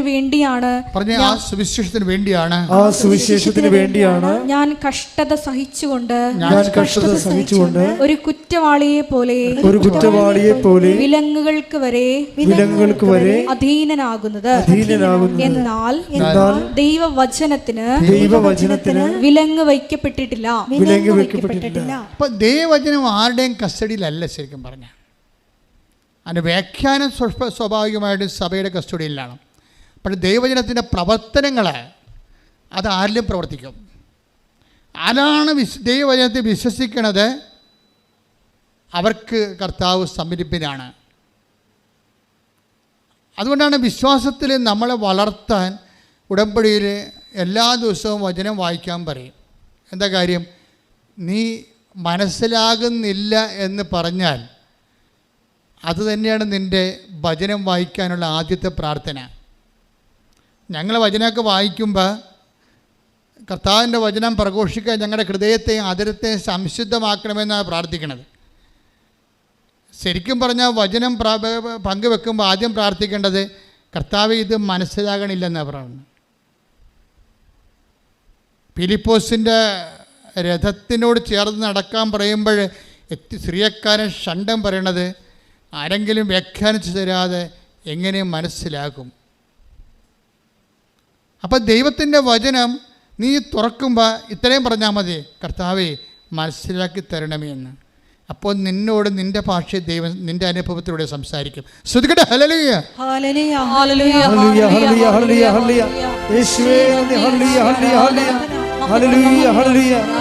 ഈ രതി ഈ കൃപാസനം പത്രം കൊണ്ടുപോകുന്നതിനെക്കുറിച്ച് ഒരു സാക്ഷ്യമുണ്ട്. അവളുടെ കൃപാസനം പത്രം ഇവർക്ക് ഭയങ്കര പ്രാണനാണ്. മാതാവിൻ്റെ തനത് സാന്നിധ്യമാണെന്നുള്ള ആന്തരിക ബോധ്യമൊക്കെ കിട്ടിയിട്ടുണ്ട്. അത് കാരണം മഴയത്താണെങ്കിലും ആ ഓച്ചിറയിൽ നിന്ന് കൊല്ലം വരെ പോയി ഇവിടെ ഈ പത്രം കൊടുക്കും. താലൂക്ക് ആശുപത്രി കൊടുക്കും, ജനറൽ ആശുപത്രി കൊടുക്കും. അപ്പോൾ പലയിടത്തും കവലകളിലൊക്കെ കൊടുക്കുമ്പോൾ ആൾക്കാർ ചോദിക്കും, നിനക്ക് പ്രാന്താണോ കൊച്ചേ, ഇതും കൊണ്ട് വല്ലവരും ഇങ്ങനെ നടക്കുക എന്ന് ഇങ്ങനെ ചോദിക്കുമ്പോൾ ഉടനെ ഇവള് മോങ്ങിക്കൊണ്ട് ചേട്ടൻ മേടിച്ചിട്ട് പേടിക്കണ്ട, അടുത്ത കൊടുക്കുകയില്ല, ആ ചേട്ടനെ ഉടനെ ഇവിടെ ട്രാജക്റ്റ് ചെയ്യും. എൻ്റെ ചേട്ടനെ പറയും, ചേട്ടാ ഇപ്പം ചേട്ടന് പ്രശ്നമൊന്നും ഇല്ലായിരിക്കും, പക്ഷെ ഇത് കണ്ട 100 സാക്ഷ്യങ്ങളാണ്. നിങ്ങൾക്ക് വിശ്വാസ ജീവിതം വേണമെങ്കിൽ ഈ പത്രം വായിച്ച് ഇത് അനുഭവം കിട്ടിക്കഴിയുമ്പോൾ പിന്നെ എന്നോടൊന്നും ചോദിക്കത്തില്ല. ഞാൻ എൻ്റെ അനുഭവസ്ഥയാണെന്ന് പറഞ്ഞ് വീണ്ടും ഈ സാധനം അടിച്ചേൽപ്പിക്കും. ചില ആൾക്കാർ ചെയ്യണത് മേടിച്ചില്ലെങ്കിൽ മേടിക്കാൻ അടുത്ത ആളുകൾ കൊടുത്തു പോരുകയല്ലേ. ഇതങ്ങനെയല്ല. ഇത് ഇവൾ കുറച്ചുകൂടി അവിടെ മുന്നോട്ട് പോവുകയാണ്. എന്നുവെച്ചാൽ ഇത് അയാളുടെ കൊടുക്കേണ്ടതാണ്. അയാളിത് വാങ്ങിക്കാത്തതിൻ്റെ കാരണം അയാൾക്ക് അനുഭവങ്ങളില്ലാത്ത കൊണ്ടാണ്. അപ്പോൾ അവളുടെ സ്വന്തം അനുഭവങ്ങൾ പറഞ്ഞിട്ടും മറ്റുള്ളവരുടെ അനുഭവങ്ങൾ പറഞ്ഞിട്ടും ഈ സാധനം കൊടുക്കും. അതെന്ന് വെച്ചാൽ സുവിശേഷ കൈമാറ്റത്തിന് വേണ്ടി വല്ലാത്ത തീഷ്ണതയാണ്. തീഷ്ണതയപ്പോൾ എന്താ പറയണമെന്നറിയാവോ? അത് നിങ്ങൾ മനസ്സിലാക്കണം നല്ലതാണ്. അപ്പോൾ ഇങ്ങനെ വരുമ്പോൾ ദൈവത്തിന് ആളിൻ്റെ നിക്ഷേപം പിടികിടത്തില്ലേ? നമുക്ക് നല്ല നിക്ഷേപം ഉണ്ടെങ്കിൽ ബാങ്കുകാർ നമ്മൾ ചെല്ലുമ്പോൾ എഴുന്നേറ്റ് നിന്ന് നമ്മൾ ചായ പരത്തി തരുമല്ല. നമ്മൾ ലോണിന് ചെന്നാൽ അവർ മാനേജറിന് അവിടുന്ന് ബാത്റൂമിൽ പോയിരുന്ന് അകത്ത് കിടിപ്പിട്ടുകൊണ്ട് അവിടെ ഇരിക്കും. ആ വ്യത്യാസം അതാണ്, റിലേഷൻ്റെ വ്യത്യാസമാണ്. നമുക്ക് നല്ല നിക്ഷേപം ബാങ്കിലുണ്ടെങ്കിൽ നമ്മൾ ചെല്ലുമ്പോൾ തന്നെ മാനേജർ കസര വരച്ചിട്ട് തരും, ചായ പരത്തി തരും. നമുക്ക് നിക്ഷേപം ഇല്ലെങ്കിൽ അയാളെ കസരുന്ന് അപ്പം തന്നെ ഓടി പാത്ത് കളയും. എന്താ, നമ്മൾ ലോൺ എടുക്കാൻ വരികയാണെന്ന് അറിയാൻ പറ്റും. ഇതാണ് സംഭവം. ഇതുപോലെ തന്നെ ദൈവത്തിൻ്റെ തിരുസ്ഥനി നമുക്ക് നിക്ഷേപം ഉണ്ടെങ്കിൽ നമ്മൾ പറയണ എല്ലാം നടക്കും. നിങ്ങളെപ്പോഴും ഉടമ്പടി എടുക്കുമ്പോൾ നിക്ഷേപം ഉണ്ടാക്കാൻ നോക്കണം. ഉടമ്പടി എടുക്കുമ്പോൾ നിക്ഷേപം ഉണ്ടാക്കാൻ നോക്കണം. എന്ന് വെച്ചാൽ പിന്നെ നിങ്ങൾക്ക് ഇത്ര അങ്കല ഇപ്പോൾ കിട്ടത്തില്ലേ? ജയിക്കുവാ ഇല്ലേ? ജോലി കിട്ടുവാ ഇല്ലേ? വിസയ്ക്ക് സായിപ്പ് പറഞ്ഞ് എനിക്ക് മനസ്സിലാകുമോ ഇല്ലേ? ഞാൻ പറഞ്ഞു അയാൾക്ക് മനസ്സിലാകുമോ ഇല്ലേ? ആ അത് വിസ ഡേറ്റ് കിട്ടിയിട്ടില്ല. ഇപ്പം തന്നെ ഓർത്ത് വേർക്കുകയാണ്. എന്ത് കാര്യത്തിന്? നിനക്ക് ഇവിടെ വേണ്ടത് നിക്ഷേപമാണ് വേണ്ടത്. ദൈവത്തിരിച്ച് നിക്ഷേപം ഉണ്ടെങ്കിൽ നിനക്ക് കോൺഫിഡൻസ് ആയി. നമ്മുടെ കോൺഫിഡൻസിലാണ് നമ്മൾ ധ്യാനം തുടങ്ങിയല്ലേ? ആത്മവിശ്വാസം ആധ്യാത്മികമായ ആത്മവിശ്വാസം എന്ന് പറയുന്നത് നമ്മുടെ നിക്ഷേപത്തിലാണ് നമ്മുടെ വിശ്വാസം ഇരിക്കുന്നത്. എന്ന് വെച്ച് കഴിഞ്ഞാൽ ഇപ്പോൾ ഇവള് തന്നെ ഈ രതി തന്നെ ഈ പത്രം കൊടുക്കുന്ന ഇടയ്ക്ക് ഒരു ക്യാൻസർ, പത്തനംതിട്ടയിലുള്ള ഒരു ക്യാൻസർ 4th സ്റ്റേജ് വല്യപ്പനെ കണ്ട്. അപ്പോൾ വല്യപ്പനോട് പറഞ്ഞു, വല്യപ്പ ഉടമ്പടി എടുത്താൽ മതി എന്ന് പറഞ്ഞു. അതാ വിഷയം.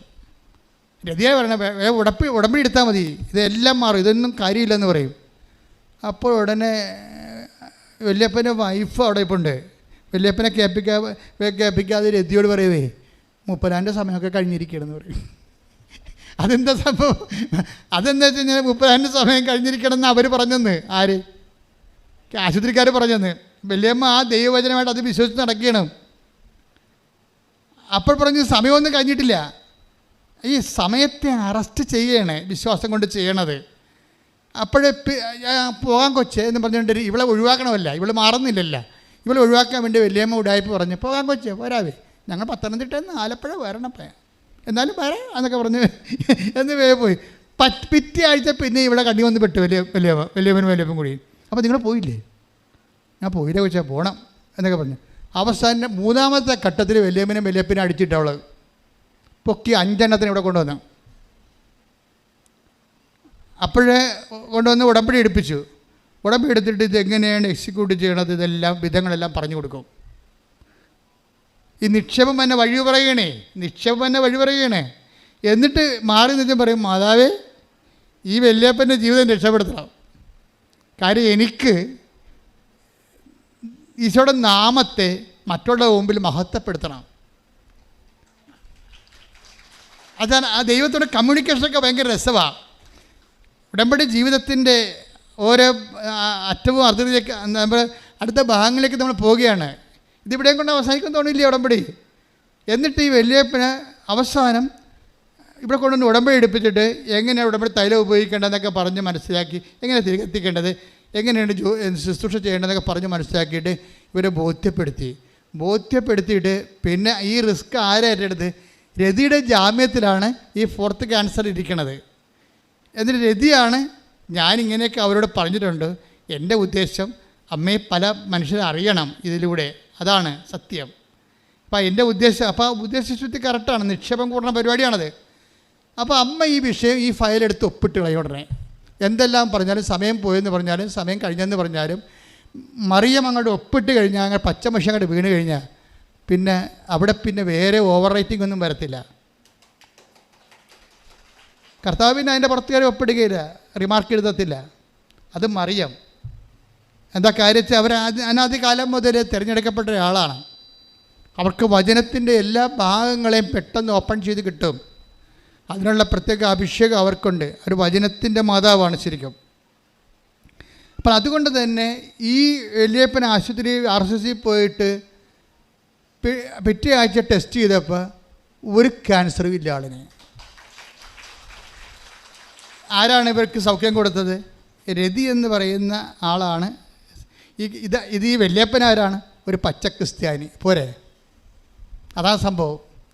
ദൈവം ഈ വിഷയം നേരിട്ട് ചെയ്യാൻ ഹൃദയശുദ്ധിയുള്ളവർ ദൈവത്തെ കാണുന്ന ഒരു വലിയ ഉടമ്പടിക്കാരം. ശ്രദ്ധിക്കട്ടെ.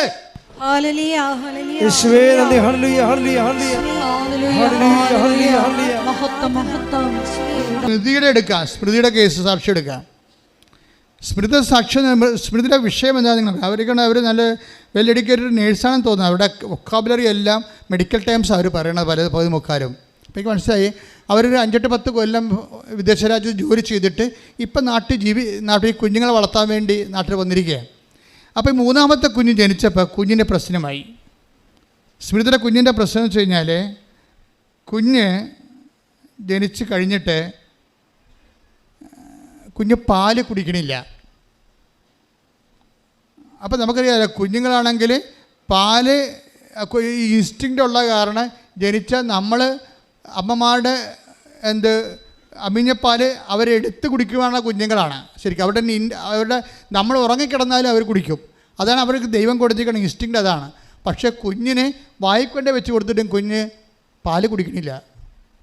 പാല് കുടിക്കാമെന്നപ്പോൾ അത് ഭയങ്കര, പക്ഷേ എന്താണെന്ന് മനസ്സാണില്ല. എന്തുകൊണ്ട് കുഞ്ഞ് പാല് കുടിക്കണില്ലെന്ന് മനസ്സാകണില്ല. കൊച്ചു വളരുന്നുണ്ട്, പക്ഷേ തൂക്കക്കുറവാണ്, ഭയങ്കര തൂക്കക്കുറവാണ്. അപ്പോഴേ തൂക്കക്കുറവാണെന്ന് വെച്ചാൽ അങ്ങനെ വന്ന് പിന്നെ വളർച്ച മുരടിച്ച് ചിലപ്പോൾ മരിച്ചും പോവുകയും. അപ്പോൾ എന്താണെന്ന് ഇത് ടെസ്റ്റ് ചെയ്ത് 1.5 കൊല്ലം കഴിഞ്ഞപ്പോഴാണ് കണ്ടുപിടിച്ചത് എന്തുകൊണ്ടാണ് പാല് കുടിക്കാത്തത്. അപ്പോൾ CMB എന്ന് പറഞ്ഞൊരു അസുഖമാണ്, പ്രോട്ടീൻ അലർജിയാണ് കൊച്ചിന്. പ്രോട്ടീൻ സക്ക് ചെയ്യത്തില്ല. ഈ പാലിൻ്റെ അകത്ത് പ്രോട്ടീനുള്ള കാരണം അത് അലർജിയാണ്, കൊച്ച് റിജക്റ്റ് ചെയ്യും. പക്ഷെ അത് കണ്ടുപിടിച്ചപ്പോൾ ഡോക്ടർ അതിന് പകരം എന്ത് ചെയ്യാനാണ്? പാല് സാധാരണ കുഞ്ഞുങ്ങൾ വന്ന് നമ്മുടെ അടുത്ത് പാല് കുടിക്കത്തില്ലേ, പക്ഷെ കുഞ്ഞ് വരണമില്ല, കൊടുത്തിട്ടും കുടിക്കണില്ല. അപ്പോൾ വേറെ ഫോർമുല മിൽക്ക് കൊടുത്ത്, ഫോർമുല ഈ പാലിൻ്റെ അകത്തുള്ള കണ്ടൻസൊക്കെ വെച്ചിട്ടുണ്ട്, എക്സ്ട്രാ ആയിട്ട് നമ്മൾ എക്സ്റ്റേണൽ ഫീഡിങ് നടത്തി. അത് കൊച്ച് തട്ടി കളയാണ്. അപ്പോൾ ഇവരാണെങ്കിൽ ഭയങ്കര ധർമ്മസങ്കടത്തിൽ, അവർക്ക് ഭക്ഷണം കഴിക്കാൻ പറ്റുന്നില്ല, കുഞ്ഞ് ഭക്ഷണം കഴിക്കണില്ല, കുഞ്ഞ് നേർത്ത് നിരണ്ട് വരണേ, ഭയങ്കര സങ്കടമാണ്. ഇതിന് ട്രീറ്റ്മെൻറ്റും ഇല്ല ശരിക്കും. പിന്നെ എന്താ വെച്ച് കഴിഞ്ഞാൽ വേറെ ഒരു പൊടി വാങ്ങിച്ച് കൊടുക്കാൻ ഡോക്ടർ പറഞ്ഞു. അതിൻ്റെ എന്നാ പൊടി? ആ പൊടിയുടെ പേരൊക്കെ എവിടെ അറ്റാമിൻ പെറ്റി എന്നും പറഞ്ഞൊരു പൊടി, 400 ഗ്രാം, ഒരു ടീസ്പൂൺ 400 ഗ്രാം ഒക്കെ കിട്ടണമെങ്കിൽ 2000 രൂപയാണ്. എങ്ങനെയാണ് മുതലാകണത്? നിങ്ങളൊന്ന് ചിന്തിച്ചേക്ക്. അമ്മിഞ്ഞപ്പാൽ കുഞ്ഞ് കുടിക്കുമ്പോൾ നിങ്ങളവർക്കും അമ്മിഞ്ഞപ്പാൽ കുടിക്കുന്നത് നാച്ചുറലാണെന്ന്. ഈ സാധനം ഒന്ന് കുടിക്കാനും നോക്കണം, നമ്മുടെ വസ്തു എഴുതി കൊടുക്കേണ്ടി വരും. അറ്റാമിൻ പറ്റിക്ക് ഗ്രാമിന് 400 ഗ്രാമിന് 2000 രൂപ. അത് 2000 രൂപ തന്നെ കൊച്ചു കുടിക്കുക, കാശും പോകണം, കൊച്ചു കുടിക്കണില്ല, കൊച്ചു തുപ്പിക്കളയും. വൊമിറ്റിംഗ് എന്ന് പറഞ്ഞാൽ ഭയങ്കര എന്ത് പ്രോട്ടീൻ കണ്ടൻറ്റ് എന്ത് ചെന്നാലും കൊച്ചു ഓക്കാനിച്ച് തുപ്പി ഛർദ്ദിച്ച് സ്വരം ഉണ്ടാക്കി ബഹളം ഉണ്ടാക്കി വയലൻ്റായിട്ട് പിടിച്ച് മറിച്ച് താഴെയിടും. കൊച്ചിന് ഈ പാല് കുടിപ്പിക്കണത് ഒരു ഭയങ്കര ജീവമരണ പോരാട്ട വിഷയമായി. അപ്പോൾ എനിക്ക് മനസ്സിലായില്ല അമ്മ എന്തുമാത്രം വിഷമിക്കുന്നതെന്ന് മനസ്സിലായില്ലേ. അവസാനം ഈ അറ്റാമിൻ പറ്റിയെന്ന് പറഞ്ഞ മരുന്ന് പ്രോട്ടീൻ മരുന്ന് കണ്ടൻറ്റ് കൊച്ചിന് കൊടുക്കണത് ഈ അവർക്ക് വിറഞ്ഞിട്ട് അവർ 2 വയസ്സായപ്പം അവർ മടുത്ത് ഈ കൊച്ചിനെ കൊണ്ട് അത്രയ്ക്ക് കൊച്ചിനെ ഓടിക്കളയും. കൊച്ച് എന്തെങ്കിലും കൊടുക്കണമെന്ന് കേൾക്കുമ്പോൾ തന്നെ പേടിച്ചിട്ട് അവസാനം ഇവർ കസേര ഇരുന്ന് അവിടെ മുട്ട് കൊണ്ട് കുഞ്ഞിൻ്റെ കഴുത്ത് ഞെക്കി പിടിക്കും. നിങ്ങളൊക്കെ കുറേ അങ്ങനെ നമ്മുടെ അമ്മമാരെ കുറേ കഷ്ടപ്പെട്ടിട്ടുള്ളതാണ് നമ്മൾ വളർത്താൻ വേണ്ടി അല്ലേ. ഞെക്കി പിടിച്ചിട്ട് എന്ത് ചെയ്യുക, വാ പൊളിക്കും, എന്നിട്ട് കുഴൽ അണ്ണാക്കിലോട്ട് കുത്തി കയറ്റും. അപ്പോൾ അവൻ കാല് കൊണ്ട് കൈയും കാലും കൈ കണ്ട് മോന്തക്കിട്ട് അടിക്കും, കാല് കൊണ്ട് ചവിട്ടും. അവസാനം കുഞ്ഞ് പലപ്പോഴും ഇത് അവസാനം നിവൃത്തിയില്ല വരുമ്പോൾ അമ്മ കുഞ്ഞിനെ കൈവിട്ട് കളയും. അത് മുഞ്ഞയും കുത്തിപ്പോയി നിലത്തടിച്ച് വീഴും. എന്നിട്ട് അമ്മയ്ക്ക് സങ്കടം വരും. കാര്യം അവർക്ക് വിറഞ്ഞിട്ടാണേ ഇത് കൊച്ചിനെ. അപ്പോൾ അത്രയും പങ്കപ്പാടായി. ഇതിനി ജീവിതം തീർന്നെന്ന് ഉള്ള അവസ്ഥയിലാണ്. ഇതുമായിട്ട് ഇത് ഉറങ്ങുമ്പോഴും പേടിയാണ്, എഴുന്നേൽക്കുമ്പോഴും പേടിയാണ്. ഇനി എന്തൊക്കെയാണ് ഇന്ന് നടക്കണമെന്ന് വിചാരിച്ചുകൊണ്ട് പേടിയാണ്. അപ്പോൾ ഇങ്ങനെ പല അപ്പോൾ ഡോക്ടർ ഇവർ ഒത്തിരി കഷ്ടപ്പെടുന്നുണ്ട് ഈ അമ്മ ഈ കുഞ്ഞിനൊന്ന് ഫീഡ് ചെയ്യാൻ വേണ്ടി. അപ്പോൾ ഡോക്ടറോട് ചോദിക്കുമ്പോൾ ഡോക്ടർ പറയും നിങ്ങളൊന്ന് തഞ്ചത്തി കൊടുത്താൽ മതി എന്ന് പറയും. അപ്പോൾ ഇവർക്ക് പറയും കാര്യം എൻ്റെ കൺസേണിനെ കുറിച്ച് പോലും അയാൾക്ക് കൺസേൺ ഇല്ല എന്ന്. ഞാൻ എന്ത് ഭക്ഷണം പോലും കഴിക്കാതെ കുഞ്ഞിനെ ഒരു തുള്ളി അകത്ത് കടത്താൻ വേണ്ടി ശ്രമിക്കുന്നത്. അപ്പോൾ എൻ്റെ ഒരു കുഴപ്പമായിട്ട് ഡോക്ടർ കൈയൊഴിയുകയാണ് ശരിക്കുന്നത്. എൻ്റെ മക്കളെ, ഇത് ജീവിതമാണ്. എല്ലാവരെയും നമ്മളെ കൈവീഴും. അപ്പോൾ ക്രിസ്തു നിന്നെ രൂപപ്പെടുന്നതിൻ്റെ ഒരു ലക്ഷണമാണ് നിങ്ങളെല്ലാവരും എന്നെ കൈവഴിയും തന്താങ്ങളുടെ വഴിക്ക് പോകുമെന്ന് പറഞ്ഞില്ല. ടെക് ദവിടെ ശ്രദ്ധിക്കട്ടെ. ഹല്ലേലൂയ ഹല്ലേലൂയ ഹല്ലേലൂയ ഹല്ലേലൂയ ഹല്ലേലൂയ. യേശുവേ നന്ദി നന്ദി നന്ദി. ഹല്ലേലൂയ ഹല്ലേലൂയ ഹല്ലേലൂയ ഹല്ലേലൂയ ഹല്ലേലൂയ ഹല്ലേലൂയ. യേശുവേ സ്തുതി. ഹല്ലേലൂയ. യോഹന്നാൻ 16:32. യോഹന്നാൻ 16:32. എന്നാൽ നിങ്ങൾ ഓരോരുത്തരും പറഞ്ഞേ, എന്നാൽ നിങ്ങൾ ഓരോരുത്തരും താന്താങ്ങളുടെ വഴിക്ക് ചിതറിക്കപ്പെടുകയും എന്നെ ഏകനായി വിട്ടുപോവുകയും ചെയ്യുന്ന സമയം വരുന്നു, അല്ലാതെ വന്നു കഴിഞ്ഞു. എങ്കിലും ഞാൻ ഏകനല്ല, കാരണം പിതാവ് എന്നോട് കൂടെയുണ്ട്.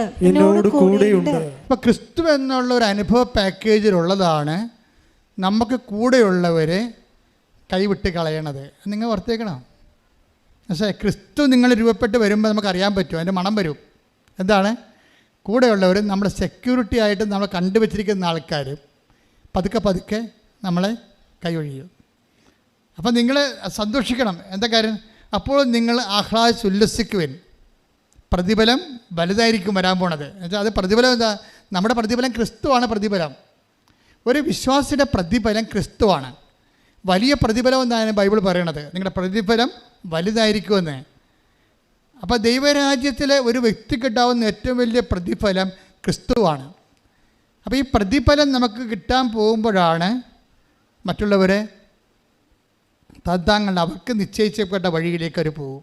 കാരണം ക്രിസ്തു ഒരു വലിയ പ്രതിഫലത്തിലേക്കുള്ളൊരു വിശ്വാസത്തിൻ്റെ യാത്രയാണ്.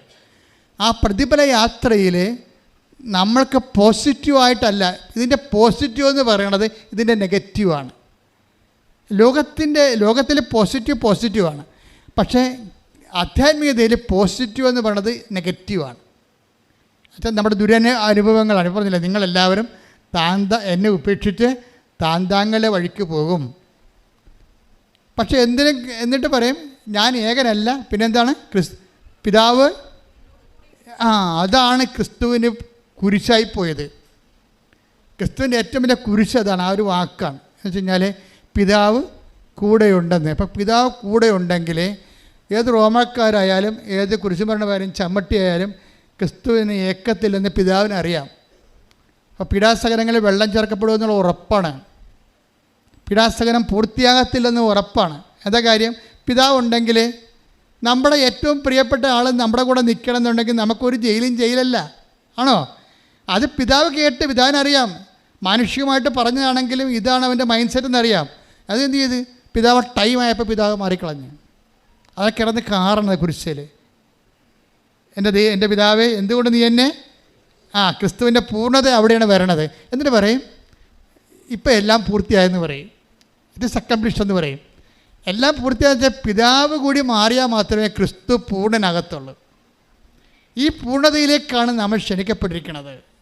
അത് മനസ്സിലായേ? അപ്പോൾ ആരെങ്കിലും എന്തെങ്കിലും സംഭവിച്ചാൽ അത് നെഗറ്റീവാണ് സംഭവിക്കണമെങ്കിൽ അത് പോസിറ്റീവായിട്ട് കരുതണം. എന്താ കാര്യം? നമ്മൾ ക്രിസ്തുവിലേക്ക് വളരുകയും ക്രിസ്തു നമ്മളെ പൂർണ്ണത പ്രാപിക്കുകയും ചെയ്യാണ്. കൈയടിച്ച് ശ്രദ്ധിക്കട്ടെ. ഹല്ലേലൂയ ഹല്ലേലൂയ ഹല്ലേലൂയ ഹല്ലേലൂയ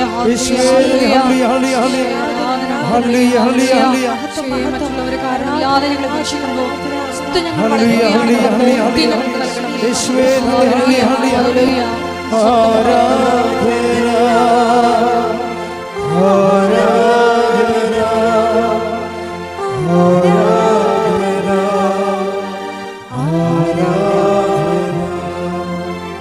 ആരാധന ആരാധന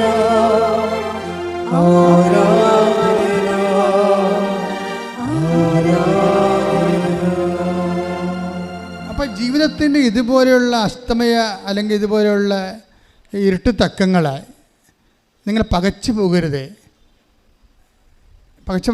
ഞാൻ ഉടമ്പടി എടുത്തല്ലോ, പിന്നെ എനിക്കെന്താ ഇങ്ങനെ ഈ സംഭവിച്ചതെന്ന് ചോദിക്കുമ്പോൾ ആ ചുമ്മാ ABCD ക്രിസ്ത്യാനി അങ്ങനെ പറയത്തുള്ളൂ. ഉടമ്പടി എടുത്തെങ്കിൽ അങ്ങനെ സംഭവിക്കണം. എന്താ കാര്യം? ക്രിസ്തു രൂപപ്പെട്ട് വരികയാണ്. നിങ്ങളുടെ വിഷയത്തെക്കാൾ ഉപരി അൾട്ടിമേറ്റായിട്ട് നിന്ന് നിത്യത നിങ്ങൾക്ക് വാഗ്ദാനം ചെയ്യുന്ന അതിന് വേണ്ടിയുള്ള നടപടിക്രമങ്ങൾ അതിൻ്റെ ഓരോ ഭാഗങ്ങൾ നടന്നുകൊണ്ടിരിക്കുകയാണ്. ഇതുകൊണ്ടാണ് മദർ എപ്പോഴും ഇങ്ങനെയുള്ള വിഷയങ്ങൾ പ്രോസസ്സിങ്ങിൽ ഇരിക്കുമ്പോൾ മദർ എപ്പോഴും മൗനം പാലിക്കും. അതായത് ഇതെല്ലാം ഹൃദയത്തിൽ സംഗ്രഹിക്കും. എന്താണ്? എൻ്റെ ദൈവം എനിക്കിത് ആവശ്യമാണെങ്കിൽ എല്ലാവരെക്കാൾ നേരത്തെ ദൈവം എനിക്ക് തരും. അപ്പോൾ ദൈവത്തിൻ്റെ സമയം ഞാൻ കാഴ്ചവെക്കുന്നു, സമർപ്പിക്കുന്നു. അവിടെയാണ് സമർപ്പണം വരണത്. അപ്പോൾ ദൈവത്തിൻ്റെ മനസ്സിൽ നമ്മൾ സമർപ്പിച്ചതാകാൻ വേണ്ടി ആദ്യമേ ഉടമ്പടിയിൽ റെഡി ആയിരിക്കണം. പിന്നെ വരുന്ന ഒരു വിഷയം എന്ന് പറയണത് നിങ്ങൾക്കറിയാമല്ലോ, ഇപ്പോൾ അമ്മ നമ്മുടെ വീട്ടിലുണ്ട്. അമ്മയുടെ ഒരു വിഷയം ബൈബിള് അമ്മയെ അവതരിപ്പിക്കും. ഉടമ്പടി അമ്മയുടെ പ്രാർത്ഥനയാണല്ലോ, ത്രൂ മേരിയാണല്ലോ ഈ ഇത് വർക്കൗട്ട് ചെയ്യണത്. പരിശുദ്ധ അമ്മയുടെ മധ്യസ്ഥലല്ലേ ഉടമ്പടി ചെയ്തിരിക്കണത്. അപ്പോൾ അമ്മയുടെ മധ്യസ്ഥലായതുകൊണ്ട് ഇതിൻ്റെ കെയർ ടേക്കർ എന്ന് പറയുന്ന ആൾ അമ്മയാണ്. അപ്പോൾ അതുകൊണ്ടാണ് മരിയ സ്പിരിച്വാലിറ്റി അനുസരിച്ചാണ് നമ്മൾ ജീവിക്കണത്. ഉടമ്പടി ജീവിതം മരിയ സ്പിരിച്വാലിറ്റി അനുസരിച്ചാണ്. അപ്പോൾ ചില കാര്യങ്ങൾ ഹൃദയത്തിൽ സംഗ്രഹിക്കണം. പിന്നെ ക്രിസ്തുവിനെ ലോകത്തിന് കൊടുക്കണം അമ്മയുടെ പരിപാടിയാണ്. അതുകൊണ്ട് ക്രിസ്തുവിനെ ലോകത്തിന് കൊടുക്കാൻ വേണ്ടിയാണ് നമ്മൾ പത്രങ്ങളൊക്കെ ലോകത്തിന് കൊടുക്കണം, ആൾക്കാർക്ക് കൊടുക്കണത്. അപ്പോൾ അമ്മയുടെ അത് മരിയ സ്പിരിച്വാലിറ്റിയുടെ ഭാഗമാണ്. അപ്പോൾ മരിയ സ്പിരിച്വാലിറ്റി തന്നെയാണ് എലിസബത്തിനെ സെർവ് ചെയ്യാൻ പോണതും ആശുപത്രി സന്ദർശനവും അങ്ങനെ കുറേ കാര്യങ്ങളുണ്ട്. എല്ലാം മരിയ സ്പിരിച്വാലിറ്റിയിലാണ് ഇത് വർക്കൗട്ട് ചെയ്യത്തുള്ളത്. അപ്പോൾ അമ്മയുടെ മധ്യസ്ഥത വെച്ചിട്ട് അമ്മയുടെ ഒരു ആധ്യാത്മിക ജീവിതം നമ്മൾ ജീവിച്ച് മാറുകയാണ് ഉടമ്പടി ചെയ്യണത്. ഈ ചെയ്വനകളിൽ ഉണ്ടാകുന്നൊരു വിഷയം നിങ്ങൾക്കറിയേണ്ടത്, കാനായിലൊരു വിവാഹാഘോഷം നടന്നു എന്ന് പറഞ്ഞുകൊണ്ട് അമ്മയെ ബൈബിൾ അവതരിപ്പിക്കുന്നതിന് ഒരു ബാങ്കറ്റ് സിറ്റുവേഷൻ രൂപീകരിക്കണ കാണാം. അമ്മയെ ബൈബിള് പരസ്യമായിട്ട് അവതരിപ്പിക്കുന്നതിന് മുമ്പ് ഒരു ബാങ്കറ്റ് സിറ്റുവേഷൻ ക്രിയേറ്റ് ചെയ്യാം. ഈ ബാങ്കറ്റ് തന്നെയാണ് പിന്നീട് സ്വർഗത്തിൽ നമ്മൾ കണ്ടെത്തുന്നത്. ബൈബിളും എല്ലാം നിത്യപിതാവുമായിട്ടുള്ള സദ്യവട്ടങ്ങളിൽ നിന്നാണ് ബൈബിൾ ഇങ്ങനെ സഞ്ചരിച്ചുകൊണ്ടിരിക്കുന്നത്. ഒരു സദ്യയിൽ നിന്ന് മറ്റു സദ്യയിലേക്ക് ഇങ്ങനെ ബൈബിൾ സഞ്ചരിക്കും. കാനായിലെ വിവാഹാഘോഷത്തിൽ നിന്നാണ് നിത്യതയിലേക്ക് മനുഷ്യൻ സഞ്ചരിക്കുന്നത്. അപ്പോൾ അവിടെ വരുമ്പോൾ പറയുന്ന വിഷയം എന്താണ്? ആ വീട്ടുകാരിൽ ഒരുവളായിട്ട് മറിയം അവിടെ ഉണ്ടായിരുന്നെന്നാണ് പറയണത്. യേശുവും ശിഷ്യന്മാരും ക്ഷണിക്കപ്പെട്ടിരുന്നു. വാക്കുമെല്ലാം വളരെ കറക്റ്റാണ്. മാതാവ് ആ എമംഗ് ദ മെമ്പേഴ്സാണ്. ആ വീട്ടിൽ നമ്മൾ ഉടമ്പടി എടുക്കുമ്പോൾ നമ്മുടെ വീട്ടുകാരിൽ ഒരാളായിട്ട് വരികയാണ് ആര്? മാതാവ്. വീട്ടിൽ അത് നിങ്ങൾ മനസ്സിലാക്കണം. അട്ട് ആ വചനം വായിച്ചേ. മറിയം അവിടെ ഉണ്ടായിരുന്നു. ശ്രുതികട ഹല്ലേലൂയ. യോഹന്നാൻ 2:1. മൂന്നാം ദിവസം ഗലീലയിലെ കാനായിൽ ഒരു വിവാഹ വിരുന്ന് നടന്നു. യേശുവിന്റെ അമ്മ അവിടെ ഉണ്ടായിരുന്നു. അതാണ് സംഭവം. പിന്നെ അടുത്ത വചനം എന്താണ്? യേശുവും ശിഷ്യന്മാരും വിരുന്നിന് ക്ഷണിക്കപ്പെട്ടിരുന്നു. പുറമേ നിന്ന് വന്ന ആൾക്കാരാണ്. യേശുവും ശിഷ്യന്മാരും പുറമേ നിന്ന് വന്നതാണ്. അവിടുത്തെ വീടിൻ്റെ മെമ്പർ ആരാണ്? മറിയമാണ്. നിങ്ങളെപ്പോഴും ഓർക്കണം, നിങ്ങൾക്ക് ജോലിയില്ല, വീടില്ല, രോഗമാണെന്നൊക്കെ പറയുമ്പോൾ ദൈവത്തിൻ്റെ അമ്മ ഇതാ നിൻ്റെ അമ്മയെന്ന് പറഞ്ഞിട്ടുള്ള വാഗ്ദാനത്തിൻ്റെ പിൻബലത്തിൽ നമ്മുടെ വീടിൻ്റെ ഒരു മെമ്പറായിട്ട് മാറുകയാണ്. അവർ പുറത്തുനിന്ന് വരികയല്ല. നമ്മുടെ വീടിൻ്റെ മെമ്പറായിട്ട് മാറുമ്പോൾ ഫസ്റ്റ് പറയുന്നത് എന്താ? നമ്മുടെ ഇല്ലായ്മയും വല്ലായ്മയും ഒക്കെ അഡ്രസ്സ് ചെയ്യാൻ വേണ്ടിയുള്ള ദൈവത്തിൻ്റെ സംവിധാനമാണ് മറിയം. അതുകൊണ്ടാണ് അമ്മ റഷ് ചെയ്യണത്. ഇതെൻ്റെ ഡ്യൂട്ടിയാണ്. ഇവിടെ ഇല്ലായ്മ ദൈവത്തിൻ്റെ സത്യപ്പെടുത്തുക. അവർക്ക് വീഞ്ഞ് ഇല്ല. അതാണ് സംഭവം. നമ്മുടെ ഇല്ലായ്മ നമുക്ക് പഠിക്കാൻ പറ്റും. ഇപ്പോൾ എത്ര കുഞ്ഞുങ്ങൾ ഇവിടെ സാക്ഷ്യം കേട്ട് കഴിഞ്ഞാൽ ഈ ബുദ്ധിരാക്ഷസന്മാർക്ക് ശരിക്കും പറഞ്ഞാൽ ചൊറിച്ചിൽ വരും. എന്താ കാര്യം? അവർ പറഞ്ഞാൽ എന്താണെന്നറിയാമോ? എനിക്ക് പഠിച്ചിട്ട് തലേ കയറണില്ല, ഞാൻ പഠിച്ചിട്ട് എനിക്ക് മനസ്സിലാകണില്ല, ഞാൻ പകുതി പോലും പഠിച്ചിട്ടില്ല, പക്ഷെ ഞാൻ ജയിച്ചെന്ന് പറയും. എന്താ പറയണത്? അപ്പോൾ നമ്മളെ കൈയടിക്കും. അപ്പോൾ ചില യുക്തി കൊണ്ട് ജീവിക്കുന്ന പാർട്ടി പറയും ഇതെന്ത് മണ്ടത്തരമാണ്, എന്നാൽ പിന്നെ പരീക്ഷയുടെ ആവശ്യമില്ലല്ലോ, കൃപാസനം മാത്രം മതിയല്ല എന്ന് പറയും. അങ്ങനെ കാരണം ദൈവത്തെ അറിയാൻ പാടില്ലാത്തവർക്ക് എന്തും പറയാമല്ലോ, നമുക്ക് എന്തും പറയാൻ പറ്റത്തില്ല. അതാണ് വിഷയം പറയാം. അപ്പോൾ അതെന്ത് സംഭവം വെച്ച് കഴിഞ്ഞാൽ അവിടെ ഈശോ അവർക്ക് വീഞ്ഞില്ല എന്ന് പറയുമ്പോൾ ഉടനെ ഈശോ പറയുന്നത് എന്താണ്? അവർക്ക് മെരിട്ടില്ലെന്ന്, ഈ സബ്ജക്റ്റിന് മെരിട്ടില്ലെന്നാണ് പറയണത്. മനസ്സിലായില്ലേ? അവർക്ക് വീഞ്ഞില്ലെന്ന് പറയുമ്പോൾ ഈശോയുടെ റെസ്പോണ്ട് എന്താണ്? ഈ മിറക്കിളിന് അവർക്ക് മെരിറ്റില്ല, യോഗ്യതയില്ല. അതിൻ്റെ കാരണം എന്താ? അതിൻ്റെ അകത്ത് കാരണങ്ങളുണ്ട്. ഒന്ന്, എനിക്കും നിനക്കും അതിൻ്റെ അകത്ത് എന്താണ് അറിവായി, അത് അവരുടെ വീട്ടിലെ പ്രശ്നമാണ്. വായ്പ മേടിക്കുകയോ കടയിൽ നിന്ന് വാങ്ങിക്കുകയോ വിലക്ക് വാങ്ങിക്കുകയോ ചെയ്യാം. ഇങ്ങനെയുള്ള പ്രൊവിഷൻസ് അവിടെ ഉണ്ട്. നീ പോയി അതിനെ തലയിടേണ്ട ആവശ്യമില്ല. അപ്പം നമ്മുടെ വീട്ടിൽ തലയിടേണ്ടാത്ത കാര്യമാണെങ്കിൽ പോലും മറിയം തലയിടും. അത് നിങ്ങൾ മനസ്സിലാക്കണം. അത് സ്വാഭാവികമായിട്ട് അങ്ങനെ ഒരു മിറക്കിളിൻ്റെ ആവശ്യം പോലും അവിടെ ഇല്ലെന്ന് നമുക്കറിയാം. അപ്പോൾ എന്താ പ്രശ്നം വെച്ച് കഴിഞ്ഞാൽ, അമ്മ ആ വീട്ടിൻ്റെ ആളായിട്ട് പിതാവ് ഏൽപ്പിച്ചിരിക്കണ കാരണം നമ്മുടെ ഇല്ലായ്മയും വല്ലായ്മയും അമ്മ അത് അഡ്രസ്സ് ചെയ്യും. അത് അപ്പോൾ യേശുവിക്ക് എനിക്കും നിനക്കും എന്ത് ഒരു മെറിറ്റില്ലാത്തതിൻ്റെ ഒരു ആദ്യത്തെ മെറിറ്റ് അതാണ്. അതില്ല. അവിടെ നമുക്ക് തലയിടേണ്ട ആവശ്യമില്ല. നമ്മുടെ വിഷയമല്ലത്.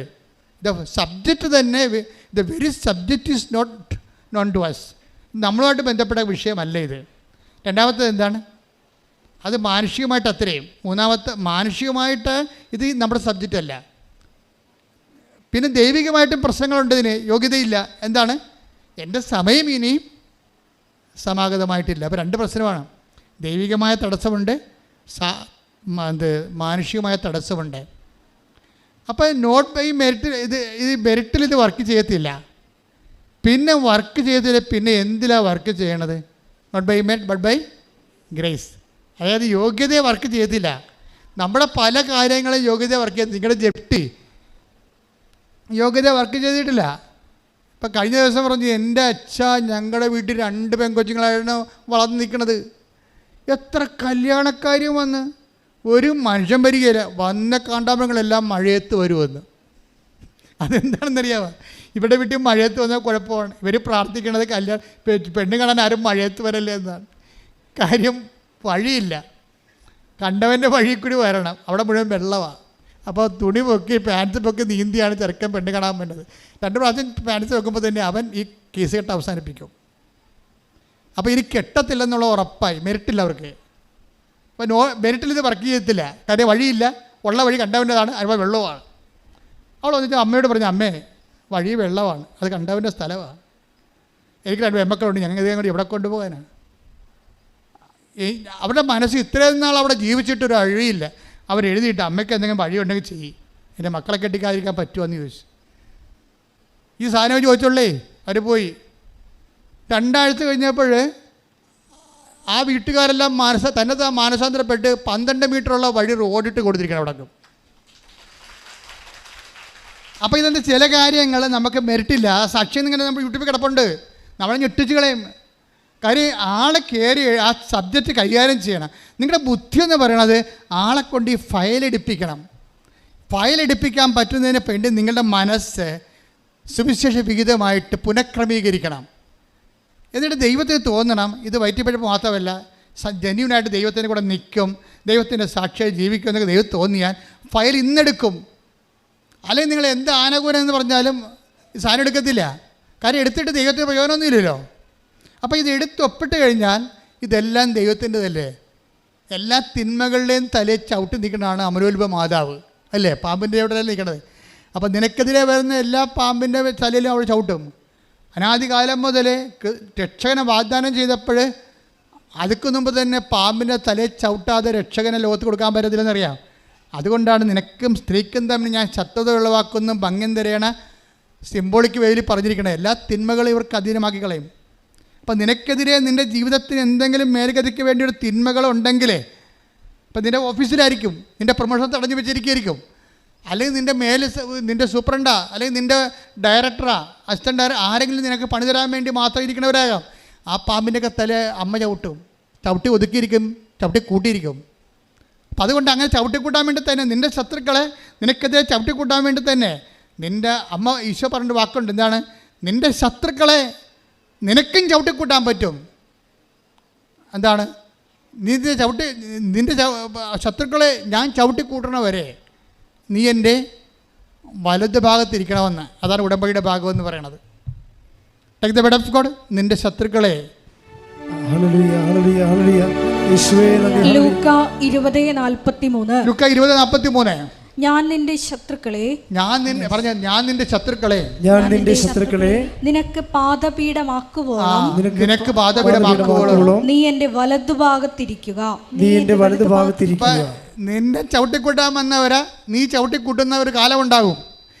അതുവരെ നീ എൻ്റെ വലത് ഭാഗത്തിരിക്കാൻ, എന്ന് വെച്ചാൽ ദൈവസന്നിധി വിട്ടുപോകരുതെന്ന് കയ്യടിച്ച് ശ്രദ്ധിക്കട്ടെ.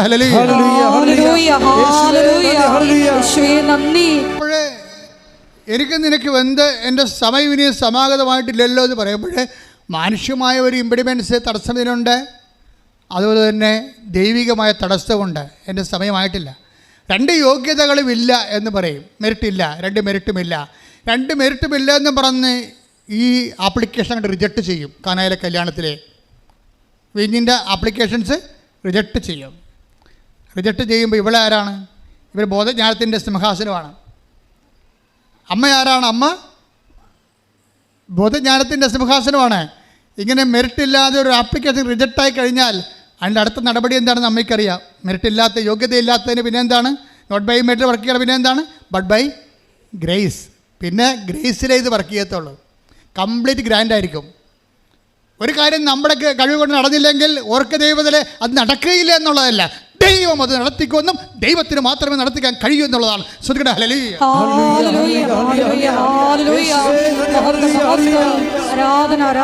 മനുഷ്യരിങ്ങനെ തള്ളിക്കളഞ്ഞാൽ അടുത്ത നടപടി എന്താണെന്ന് അമ്മയ്ക്കറിയാം. പിന്നെന്താണ്? ഇത് യോഗ്യതയിൽ നമ്മുടെ കഴിവിൽ നിൽക്കത്തില്ല എന്നുണ്ടെങ്കിൽ പിന്നെ വർക്ക് ചെയ്യാൻ സാധ്യതയുള്ളത് കൃപയിലാണ്. പിന്നെ കൃപ ആക്ടിവേറ്റഡ് ആകാൻ, കൃപ അക്യുമുലേറ്റ് ചെയ്യാൻ, കൃപ പ്രൊഡ്യൂസ് ചെയ്യാൻ എന്ത് ചെയ്യണം? അതിനാണ് അമ്മ പറയണത്. കൃപ പ്രൊഡ്യൂസ് ചെയ്യാനുള്ള സൂത്രവാക്യമാണ് അവൻ പറയണത് പോലെ ചെയ്യുക. ഇതാണ് സംഭവം. നോട്ട് ബൈ മെറിറ്റ് വർക്ക് ചെയ്യണത്, ബട്ട് ബൈ ഗ്രേസിലേക്ക് വർക്ക് ചെയ്യണത്. നമ്മുടെ യോഗ്യത കൊണ്ട് നടന്നില്ല എന്നുണ്ടെങ്കിൽ പിന്നെ ദൈവത്തിൻ്റെ കൃപ കൊണ്ട് നടക്കത്തുള്ളൂ. ദൈവത്തിൻ്റെ കൃപ കൊണ്ട് കൃപ രൂപീകരിച്ച് വരാനും വളരാനുമുള്ള സൂത്രവാക്യമാണ് എന്താണ്? അവൻ പറയണത് പോലെ ചെയ്യുക. അപ്പം അവൻ പറയണത് എന്താണ്, അതെന്തെല്ലാം ചെയ്താലും കൃപ രൂപപ്പെട്ടുകൊണ്ട് വരും. മനസ്സിലായില്ലേ? അവനും പറയണത് എന്തെല്ലാം, അതെന്തെല്ലാമാണ് അവൻ പറയണത് അതെല്ലാം. ഇപ്പം അതുകൊണ്ടാണ് നമ്മൾ സൗമ്യമായി പെരുമാറും, സ്നേഹത്തോടെ പെരുമാറും, ദേഷ്യം മാറ്റിവെക്കും, ക്ഷമ കൊടുക്കും ആൾക്കാർക്ക്, അങ്ങോട്ട് ചെന്ന് ചോദിച്ചിട്ട് സങ്കടങ്ങൾ ചോദിച്ചറിയും, നമുക്ക് പറ്റുന്ന പോലെ അവരെ സഹായിക്കും. അപ്പം അങ്ങനെ ഓരോ കാര്യത്തിലും ദൈവം എന്തെല്ലാം പറഞ്ഞിട്ടുണ്ടോ അതിനാണ് ദൈവം പറഞ്ഞത് അറിയാൻ വേണ്ടിയാണ് ഈ വചനം വായിക്കണത്. മനസ്സിലായില്ലേ? വചനം വായിക്കണത് എന്താണ്? കൃപ ജനറേറ്റ് ചെയ്യാൻ വേണ്ടി ദൈവം അവൻ പറയുന്ന പോലെ ചെയ്യണം. അവനെന്താ പറഞ്ഞതെന്ന് നമ്മൾ അറിയണ്ടേ? അതിനാണ് വചനം വായിക്കണത്. വചനം വായിക്കുമ്പോൾ നീ കർത്താവിൻ്റെ ആളാണെങ്കിൽ നിനക്ക് തന്നെ കർത്താവ് ആന്തരിക ബോധ്യങ്ങൾ നൽകിക്കൊണ്ടിരിക്കും, ഇന്നത് ചെയ്യാനും ഓരോരോ കാര്യങ്ങൾ. അപ്പോൾ നമുക്ക് ദൈവം പറഞ്ഞ കാര്യം നമ്മൾ ചെയ്യും. എന്താണ്? ഭക്ഷണമില്ലാത്തവർക്ക് ഭക്ഷണം കൊടുക്കുക, വസ്ത്രമില്ലാത്തവർക്ക് വസ്ത്രം കൊടുക്കുക, പഠിക്കാത്ത കുഞ്ഞുങ്ങളെ എത്ര പേരാണ് ജർമ്മൻ ട്യൂഷൻ എടുക്കുന്നത്, എത്ര പേരാണ് മറ്റ് ഭാഷകളിലൊക്കെ ട്യൂഷൻ എടുത്ത് കൊടുക്കുന്നത്. അപ്പോൾ അങ്ങനെ നമ്മൾക്ക് പറ്റണത്, എല്ലാവരും വസ്ത്രത്തിന് പുറകെ ഭക്ഷണത്തിന് പുറകെ പോകണതല്ല, ഓരോരുത്തർക്ക് പറ്റണ കാര്യങ്ങൾ. ഇപ്പോൾ ചിലയിടത്ത് ഓരോരുത്തർ നിൽക്കേണ്ടി വരും, ചിലപ്പോൾ ഒന്ന് കൂടെ പോകേണ്ടി വരും. അപ്പം അങ്ങനെയെല്ലാം കൃപ ജനറേറ്റ് ചെയ്യാൻ വേണ്ടി മാത്രം.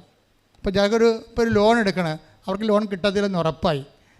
അപ്പോൾ അങ്ങനെ വരുമ്പോൾ നമുക്ക് ബാങ്കിൽ സ്വാധീനം ഉണ്ടെങ്കിൽ നമ്മൾ ചെന്ന് മാനേജർ പറയണം, എനിക്കറിയാവുന്ന കക്ഷിയാണ്, എന്തെങ്കിലും പ്രശ്നങ്ങളുണ്ടെങ്കിൽ ഞാനത് അവരെ ഗൈഡ് ചെയ്തോളാം, അവരെ സഹായിക്കണം. അപ്പോൾ നമുക്കൊരു വാക്കേ പോകത്തുള്ളൂ. അപ്പം അങ്ങനെ എല്ലാ മേഖലകളും നോക്കണം, അവൻ പറയണ പോലെ ചെയ്യണം. അപ്പം അങ്ങനെ അവൻ പറയണ പോലെ എല്ലാ മേഖലകളും ചെയ്യുകയായിരിക്കണം നിങ്ങളുടെ ലക്ഷ്യം. അത് കേൾക്കണമെങ്കിൽ ഇതുപോലെ വചനങ്ങളെ കേൾക്കുകയും ഉടമ്പടി പ്രകാരമുള്ള വചന വിശദീകരണം കേൾക്കണം. അപ്പോൾ എന്തെങ്കിലും വചനങ്ങൾ, ലോകത്ത് ഒത്തിരിയേറെ വചന പ്രഘോഷണങ്ങൾ നടക്കുന്നുണ്ട്, പക്ഷേ ഉടമ്പടിയിലിരിക്കുന്നവർ ഉടമ്പടി വചന പ്രഘോഷണമാണ് കേൾക്കേണ്ടത്. കാര്യം വെച്ചാൽ ഉടമ്പടി വചന പ്രഘോഷണം ദൈവം ഇവിടെയാണ് വെളിപ്പെടുത്തിയിരിക്കുന്നത്. ഉടമ്പടി വെളിപ്പെടുത്തി ഇവിടെയാണ്, ഉടമ്പടിയുടെ വിശദാംശങ്ങൾ വെളിപ്പെടുത്തി ഇവിടെയാണ്, ഉടമ്പടിയോട് ബന്ധപ്പെട്ട് മാതാവിൻ്റെ പ്രത്യക്ഷീകരണം നടന്ന ഇവിടെയാണ്. ആ പ്രത്യക്ഷീകരണം സാധൂകരിക്കുന്നതിന് മാതാവ് നൽകിയിട്ടുള്ള സംവിധാനമാണ് ഉടമ്പടി. ആ ഉടമ്പടി വിജയിക്കുന്നുള്ള ദൈവത്തിൻ്റെ ആവശ്യമാണ്. അതുകൊണ്ട് തന്നെ ഉടമ്പടി ധ്യാനങ്ങളാണ് എൻ്റെ ഉപാധി. എത്രയോ മനുഷ്യരാണ് ഇവിടെ കിടക്കും, അത് സ്കൂളിൽ പോകുമ്പോഴും ഓഫീസിൽ പോകുമ്പോഴൊക്കെ ഇയർഫോൺ വെച്ചുകൊണ്ട് ഉടമ്പടി ധ്യാനം കൂടിക്കൊണ്ടിരിക്കുന്നത്. കൂടുന്ന അപ്പം കൃപയും നിലനിൽക്കും. സാക്ഷ്യങ്ങൾ അതിൻ്റെ ഉടമ്പടി സാക്ഷ്യങ്ങൾ കേൾക്കുമ്പോൾ അതെങ്ങനെ വർക്കൗട്ട് ചെയ്യണമെന്ന് മനസ്സിലാകും. അപ്പോൾ ഉടമ്പടി സാക്ഷ്യങ്ങൾ കേൾക്കുമ്പോൾ നമുക്ക് നല്ല ധൈര്യവും ആത്മവിശ്വാസമൊക്കെ ഉണ്ടാകും. അപ്പോൾ ആ ഉടമ്പടി ധ്യാനത്തിലൂടെ ഇപ്പോൾ അതുകൊണ്ടാണ് ഇപ്പോൾ സ്മൃതിയുടെ സാക്ഷ്യങ്ങൾ നമ്മളിപ്പോൾ സ്മൃതി എന്നല്ല ജോസ്മിയുടെ സാക്ഷ്യങ്ങൾ ഉടമ്പടി ജീവിതത്തിൽ എനിക്ക് ഇനിയും വളരണമെന്ന് അവർ പറയുന്നതിന് മുമ്പ് അവർ പറയുന്നൊരു കാര്യമുണ്ട്. ഞാൻ കൃപാസനത്തിലൊക്കെ വന്നിട്ടുണ്ട് നേരത്തെ, പക്ഷേ കൃപാസനം എന്താണെന്ന് മനസ്സിലാക്കാൻ ഞാൻ പണ്ട് ശ്രമിച്ചിട്ടില്ലെന്ന്. ഇതാണ് വിഷയം. അത് വിഷയം തന്നെയാണ്. മറ്റെല്ലാ ധ്യാനകേന്ദ്രങ്ങളും പോലെ യേശുവേ സ്തോത്രം, യേശുവേ നന്ദി എന്നൊക്കെ പറഞ്ഞ് ഹല്ലേലൂയ പറയുന്ന ഒരു സംവിധാനമാണ് ഇതെന്ന് വിചാരിക്കുന്നവരുണ്ട്. അത് തെറ്റാണെന്നല്ല ഞാൻ ഉദ്ദേശിക്കുന്നത്. അതൊക്കെ ഇവിടെ ഉണ്ട്. പക്ഷെ അതല്ല, കൃപാസനത്തിനെക്കുറിച്ചുള്ള ദൈവിക പദ്ധതിയുണ്ട്. മാതാവിൻ്റെ പ്രത്യക്ഷീകരണം നിങ്ങൾക്ക് അടയാളം നൽകിക്കൊണ്ട് സ്ഥിരീകരിച്ച് ദൈവവും നിങ്ങളുമായിട്ട് ബയലായിട്ട് ഉടമ്പടി ഉണ്ടാക്കി ദൈവത്തിൻ്റെ തുല്യ കക്ഷിയായിട്ട് നിങ്ങൾ വളർത്തി നിലനിർത്തി അത് നിങ്ങളെക്കൊണ്ട് വചനം പാലിക്കാൻ നിങ്ങൾക്ക് ദൈവം അനുഗ്രഹങ്ങൾ നൽകി. അങ്ങനെ പാലിക്കുന്നതിലൂടെ ദൈവം നിങ്ങൾക്ക് കൃപ നൽകി. അത് നിത്യത വരെ നിങ്ങൾക്ക് ഹാർവസ്റ്റിംഗ് ഉണ്ടാകുന്ന ഒരു ബൃഹത്ത് പദ്ധതിയാണ്. അതാണ് കൃപാസനം വന്നിട്ടുണ്ട്. കൃപാസനം എന്താണെന്ന് ഞാൻ മനസ്സിലാക്കിയിട്ടില്ലെന്ന്. പക്ഷേ കൃപാസനത്തെക്കുറിച്ച് ആദ്യം മനസ്സിലാക്കിയത് ദൈവമാണെന്ന് ഞാൻ പറയത്തുള്ളൂ. കാര്യം 89 എൻ്റെ ഒരു സഹപ്രവർത്തകൻ ഞാനീ പുത്തമ്പാന അമ്മാനം ദേവാസ്തപള്ളിക്കാരൊക്കെ വിളിച്ചു കൂട്ടിയപ്പോൾ കൃപാഭവനത്തിൻ്റെ ആ ആഭിമുഖ്യത്തിൽ തുമ്പോളിയിൽ ഇന്ന ശുശ്രൂഷകൾ നടന്നു എന്നും പറഞ്ഞൊരു പത്രക്കുറിപ്പ് എഴുതിക്കൊണ്ട് പോയി. പത്രത്തെ വന്നപ്പോഴാണ് ഞാൻ അറിയണത് കൃപാഭവനാണ്. അപ്പം ഞാൻ അയാളെ വിളിച്ച് പറഞ്ഞു കൃപാഭവനമല്ല കൃപാസനം എന്ന് പറഞ്ഞു. അന്നാണ് കൃപാസനം ആകണത്. ഇത് ശരിക്കും 89 കൃപാഭവനല്ല കൃപാസനം. അപ്പോൾ കൃപാസനം എന്താണെന്ന് അപ്പോഴും എനിക്കറിയത്തില്ല.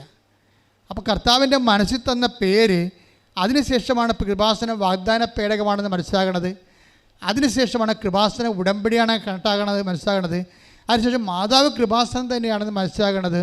അതെല്ലാം അതിനുശേഷം ഉള്ള ഒരു വലിയ യാത്രയിലാണിതെല്ലാം ദൈവം എൻ്റെ കണ്ടശ ഇങ്ങനെ വെളിപ്പെടുത്തി നൽകണത്. അപ്പം അതുകൊണ്ട് തന്നെ എൻ്റെ സഹോദരൻ മനസ്സിലാക്കണം, ദൈവികമായ ഒരു പദ്ധതിയുടെ കൂടെ സഞ്ചരിക്കുന്നവർ മാത്രമാണ് നമ്മൾ, ഞാനും നിങ്ങളും. ദൈവം സ്വരുക്കുഴിയെടുത്തൊരു പദ്ധതിയുടെ കൂടെ സഞ്ചരിപ്പുകാരാണ്. അപ്പോൾ നമ്മുടെയൊക്കെ ഉദ്ദേശം ഇത് ആക്ടിവേറ്റ് ചെയ്യുന്നതിനും ദൈവത്തിൻ്റെ മഹത്വം ഉണ്ടാകണവരെ നമ്മളിതിൻ്റെ വിഷയത്തിൻ്റെ കൂടെ തന്നെ ഉണ്ടാകണം. അതുകൊണ്ട് നമ്മൾ വിചാരിക്കുന്നതിനേക്കാൾ വലുതാണ് ദൈവം വിചാരിക്കണത്. നിങ്ങളെ ഉടമ്പടിയെ കൊണ്ട് ഉദ്ദേശിക്കുന്നതിനേക്കാൾ വലുതാണ് ദൈവം നിങ്ങൾക്ക് വേണ്ടി കരുതി വെച്ചിരിക്കുന്നത്. കൈയടിച്ച് സ്തുതിക്കട്ടെ. ഹല്ലേലൂയ ഹല്ലേലൂയ ഹല്ലേലൂയ ഹല്ലേലൂയ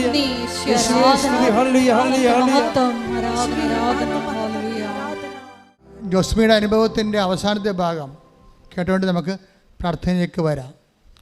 ജോസ്മി അവസാനം നിക്കക്കളിയില്ലാതെ തകർന്നരിപ്പണമായി കഴിഞ്ഞപ്പോൾ ജോസ്മി ആ കുഞ്ഞിനെ കൊണ്ടുവന്നിട്ട് ഉടമ്പടി പുതുക്കി ഇവിടെ ആൾത്താരെ നിൽക്കും. അപ്പോഴെന്ത് സംഭവിക്കണമെന്ന് വെച്ച് കഴിഞ്ഞാൽ ജോസ്മിക്ക് തോന്നും അച്ഛൻ്റെ അടുത്ത് ഈ പാല് കൊടുക്കണ ഒരു രീതി, കുഞ്ഞിന് ഇവന് ഭയങ്കരമായ ഒരു ഭഗീരഥ പ്രയത്നമാണ്, അതൊന്ന് അച്ഛനെ കാണിക്കണമെന്ന് തോന്നി. ഇങ്ങനെയാണ് പാല് കൊടുക്കണത്, ഇത് എങ്ങനെ ഈ കൊച്ചു ജീവിച്ചിരിക്കുമോ, ഇനി ഇത് മരുന്നൊന്നുമില്ല, ഡോക്ടറും കൈവിട്ട് നിങ്ങൾ തഞ്ചത്തിൽ കൊടുക്കാഞ്ഞിട്ടാണെന്ന് പറയുമ്പോൾ ജോസ്മി പറയും ഞാൻ കാണിക്കുന്ന കൺസേണിനെ കുറിച്ച് പോലും ഡോക്ടറിന് ഒരു ഐഡിയ ഇല്ലല്ലോ എന്ന്. ഇപ്പോൾ ആ ചാപ്റ്ററോടെ വെച്ച് മെഡിസിൻ ചാപ്റ്റർ ക്ലോസ് ചെയ്യുമവർ. ഇത് അമ്മയുടെ അടുത്ത് വന്ന് നിന്നിട്ട് അമ്മയോട് വന്നെന്ന് പറയും, അമ്മ എടുത്ത് എന്നോട് പറഞ്ഞു അച്ഛാ ഈ കുഞ്ഞിനെ ഒന്ന് അമ്മയെ കാണിക്കുമോ ചോദിക്കും. അപ്പോൾ എൻ്റെ ഒരു വിഷയം മാത്രമല്ല, നിങ്ങളുടെ ഭാഗത്തുനിന്ന് ഇവരെന്താ ചെയ്യണമെന്ന് വെച്ചാൽ കുഞ്ഞ് കാണിക്കുന്ന വെബ്രാളങ്ങളില്ലേ, പാല് കൊടുക്കുമ്പോൾ പ്രോട്ടീൻ അലർജിയുള്ള കുഞ്ഞ് കാണിക്കുന്ന വെബ്രാളങ്ങളെ ആണ് ഈ ഉടമ്പടി ഈ മൊബൈലിൽ വീഡിയോ എടുത്തിരിക്കണത്. അപ്പം ഞാൻ എന്താ ചെയ്യണമെന്ന് വെച്ച് കഴിഞ്ഞാൽ ഞാനിത് ഈ വെബ്രാളം കണ്ട കുഞ്ഞിനെ എടുത്തിട്ട് ഞാൻ അങ്ങനെ തന്നെ ഇവിടെ വന്നിട്ട് അമ്മയെ കാണിക്കും. എനിക്ക് തോന്നി ഞാനൊരു പഠിക്കണ കാലത്ത് തന്നെ ഞാൻ കോളേജിൽ യുക്തിവാദ സംഘടന ഉണ്ടായിരുന്ന ആളാണ്. എനിക്ക് ആ വിഷയം യുക്തിപരമായിട്ടാണ് ഞാൻ വിഷയങ്ങളെ പണ്ടും കണ്ടുകൊണ്ടിരുന്നത്.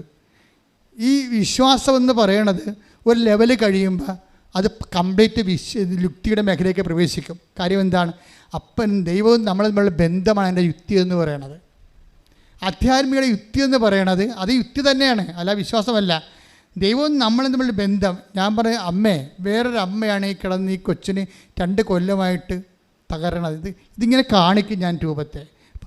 അപ്പം ചിലരൊക്കെ പറയില്ല, ഇതൊക്കെ എന്താ ഈ രൂപമാണ്, രൂപത്തെ ഇത് കാണിക്കണം, വിഗ്രഹാരാധന അല്ലേ, മണ്ണം കണ്ട. അവന്മാർക്കൊക്കെ ഒരു ബോധമില്ല, അറിവില്ലെന്ന് ഞാൻ പറയത്തുള്ളൂ. അറിവില്ലാതെ കുറേ അണ്ണന്മാർ അത് ആനകൂനെന്നൊക്കെ പറയും. വിശ്വാസമുള്ളവനെ സംബന്ധിച്ചിടത്തോളം ജ്ഞാനപരം എന്ന് പറയുന്നത് ദൈവത്തോട് ആത്മബന്ധത്തിൻ്റെ ഭാഗമായിട്ട് ലഭിക്കുന്ന വിവേചനമാണത്. ഞാൻ അമ്മയുടെ രൂപത്തെ കാണിക്കുമ്പോൾ അമ്മ ഡയറക്റ്റ് ഇത് കാണാൻ വേണ്ടി ഞാൻ ഉദ്ദേശിക്കുന്നു എന്നുള്ളത് എക്സ്പ്ലിസിറ്റ് ആയില്ലേ അവിടെ. ഞാൻ ഈ മൊബൈൽ അമ്മയെ കാണിക്കും, ഇവിടെ നിന്നിട്ട് അമ്മയെ കാണിക്കും. കാര്യം ഈ കുഞ്ഞിന് വേറെ ഇനി മാർഗ്ഗമില്ല, ഞങ്ങളുടെ മെരിട്ടെല്ലാം പോയെന്ന് പറയും. ഞങ്ങളുടെ മെരിട്ടെല്ലാം തീർന്നു, ഇനി ഞങ്ങൾക്ക് അവലംബങ്ങളില്ല. ഈ ഭൂമിയിൽ ഞങ്ങൾക്ക് ഈ കുഞ്ഞിനെ രക്ഷിക്കാൻ അവലംബമില്ല. കുഞ്ഞിനെ തന്ന നീയാണെങ്കിൽ നീ മാത്രമേ അവസാനത്തുള്ള അഭയമുള്ളൂ. ഇങ്ങനെ കാണിച്ചിട്ട് ഇങ്ങോട്ട് പോന്നിട്ട് ഇവർക്ക് കൊടുക്കണമെങ്കിൽ ഞാൻ ഈ സൈത്ത് എടുത്തിട്ട് ആ വിഷയത്തിലൊരു കുരിശിട്ട്, മൊബൈലിലൊരു കുരിച്ചിട്ട് ഇവർക്ക് കൊടുക്കും. ഇവർ ഒരു 5 മിനിറ്റ് നടന്ന് അവിടെ ചെന്ന് കാണും. ഇവർ ആദ്യമായിട്ടും കുഞ്ഞ് പറയും, എനിക്ക് ഞാഞ്ഞ വേണമെന്ന് പറയും. ഞാഞ്ഞെന്ന് പറഞ്ഞാൽ എന്താ, കരിക്കണേ. കുഞ്ഞിന് ഭക്ഷണം കാണുമ്പോൾ ഓടണ കൊച്ചാ, വായി കുത്തി കയറ്റിയാൽ കുഞ്ഞിനെ അവസാനം നിരത്തിട്ട് എറിയേണ്ടി വരും. ആ അവസ്ഥയിൽ കുഞ്ഞ് ഇങ്ങോട്ട് ചോദിക്കുകയാണ്, എനിക്ക് അമ്മ അപ്പം തന്നെ ഒരു കരിക്ക് വാങ്ങിച്ച് വെട്ടിപ്പൊടിച്ച് വെള്ളവും കൊടുത്ത് അതിൻ്റെ കാമ്പും കൊടുത്ത്. പുള്ളി അന്നും ഒരു കൊച്ച് കഴിക്കാൻ തുടങ്ങിയിട്ട് ഇന്നും കഴിക്കൽ നിർത്തിയിട്ടില്ല. ഇതാണ് നോട്ട് ബൈ മെറിറ്റ് എന്ന് പറയണത്. അതാണ് അവർ പറയണത്, എനിക്കുടമ്പടി ജീവിതത്തിൻ്റെ അടുത്ത ഭാഗങ്ങളിലേക്ക് ഞാൻ പോവുകയാണെന്ന്. ഇതൊരു ജീവിതമാണ്. ഈ വിശ്വാസം ഇങ്ങനെയൊക്കെ തന്നെ പോകണം. വിശ്വാസത്തിൻ്റെ ഈ മേഖലകളിലൂടെയാണ് ഇതിൻ്റെ ഡിവൈൻ മെല്യൂ എന്ന് പറയുന്ന സംഭവം, ദൈവമേഖല എന്ന് പറയണത്. ഇവിടെ ആശയവാദങ്ങളില്ല, പ്രായോഗികമായ അനുഭവവാദങ്ങൾ മാത്രമേ ഉള്ളൂ. ഈ പ്രായോഗിക അനുഭവവാദങ്ങൾക്ക് വേണമെങ്കിൽ നിനക്ക് വിശ്വാസക്കളവരി ദൈവസ്നേഹം ഉണ്ടാകണം. ഉടമ്പടിയുടെ ഓരോ പ്രവർത്തനങ്ങളും കർമ്മങ്ങളും നിന്നെ ദൈവസ്നേഹത്തെ വളർത്താൻ വേണ്ടിയുള്ള നടപടിക്രമത്തിൻ്റെ ഭാഗമാണ്. ആ ഒരു ബോധം ഉടമ്പടിയിൽ ജീവിക്കുന്നവർക്ക് ഉണ്ടാകണം. ശ്രദ്ധിക്കട്ടെ. ഹല്ലേലൂയ, ഹല്ലേലൂയ, ഹല്ലേലൂയ, ഹല്ലേലൂയ, മഹത്വം, മഹത്വം, ആരാധന, ആരാധന. എൻ്റെ മക്കളെ, കൈ നെഞ്ചത്ത് വെക്കുക.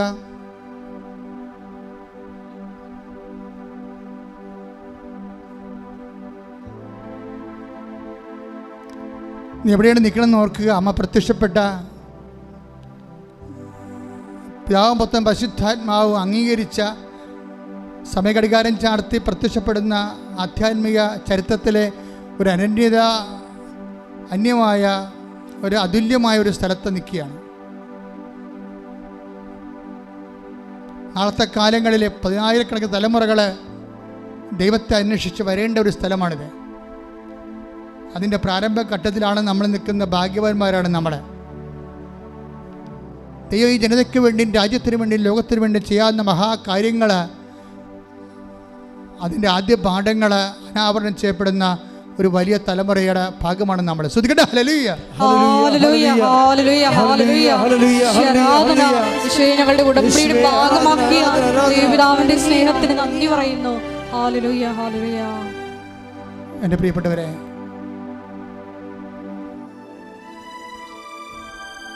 നിന്നോട് പ്രാർത്ഥനാ സഹായം ആവശ്യപ്പെട്ടവരും നിൻ്റെ രോഗങ്ങൾ ആദ്യം പ്രാർത്ഥിച്ച് മാറ്റുകയാണ്.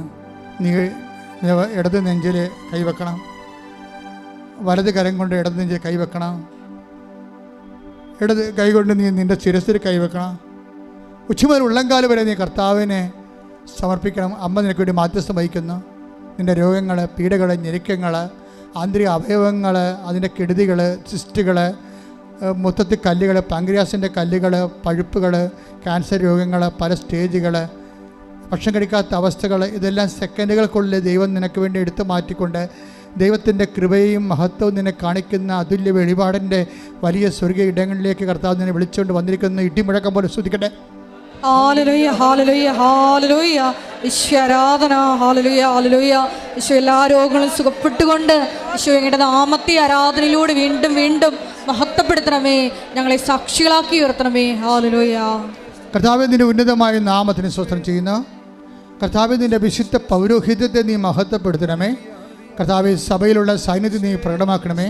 38 വർഷം ഞാൻ അർപ്പിച്ച കൃപാനയുടെ യോഗ്യതയാൽ, കൃപാസ്ഥാനത്താറെ ജീവനോടെ പ്രത്യക്ഷപ്പെട്ട മാതാവിൻ്റെ പ്രത്യക്ഷ ശക്തിയാൽ, ഈ അസ്താറയിൽ നടന്ന 10,000കണക്കിന് ആരാധന ശക്തിയാൽ ഉച്ച മുതൽ ഉള്ളംകാല് വരെ ഇവിടെ പ്രാർത്ഥിക്കുന്ന ഓരോ മകൻ്റെയും ആന്തരിക രോഗങ്ങൾ, ബാഹ്യ രോഗങ്ങൾ, ഓൺലൈനിൽ പ്രാർത്ഥിക്കുന്നവരുടെ മാരക രോഗങ്ങൾ യേശു ക്രിസ്തുവിന്റെ നാമത്തിൽ മാറിപ്പോകട്ടെ.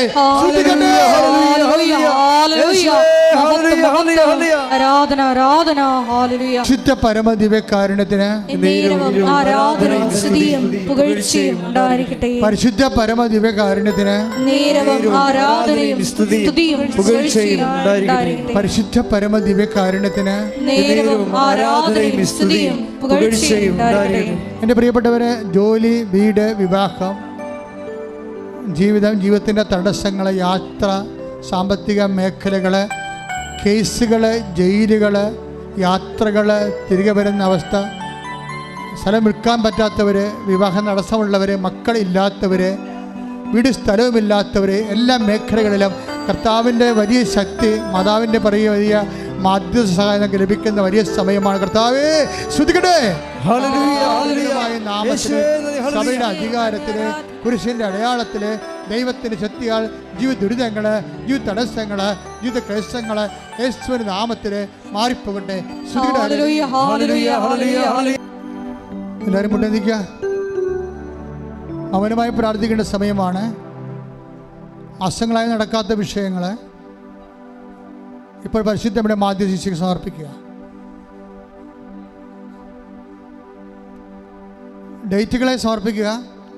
നമ്മൾ വീണ്ടും ഈ ആരാധന കൂടുന്നവരെയുള്ള ഒരാഴ്ച മുഴുവനും പ്രധാനപ്പെട്ട ഡേറ്റുകൾ, പ്രസവത്തെ ഡേറ്റ്, ഓപ്പറേഷൻ്റെ ഡേറ്റ് സമർപ്പിക്കുക.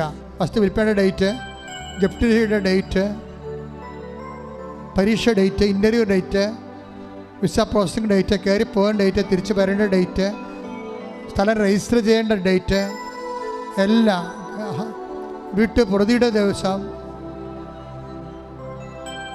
സമർപ്പിച്ച് പ്രാർത്ഥിക്കുക. ഓരോ തീയതികൾ, നിന്നെ വേദനിപ്പിക്കുന്ന ഓരോ തീയതികളിൽ, നിന്നെ സങ്കടപ്പെടുന്ന തീയതികൾ കർത്താവിന് സമർപ്പിക്കട്ടെ. സമയത്തിന് അധികാരിയായ സഞ്ചാരി മാതാവ് സഞ്ചരിച്ചെത്തിക്കൊണ്ട് നിന്നെ സമയത്തിന് അധികാരം സ്ഥാപിച്ചുകൊണ്ട് നിന്നെ സംരക്ഷിക്കട്ടെ. സ്തുതിക്കട്ടെ. ഹല്ലേലൂയ.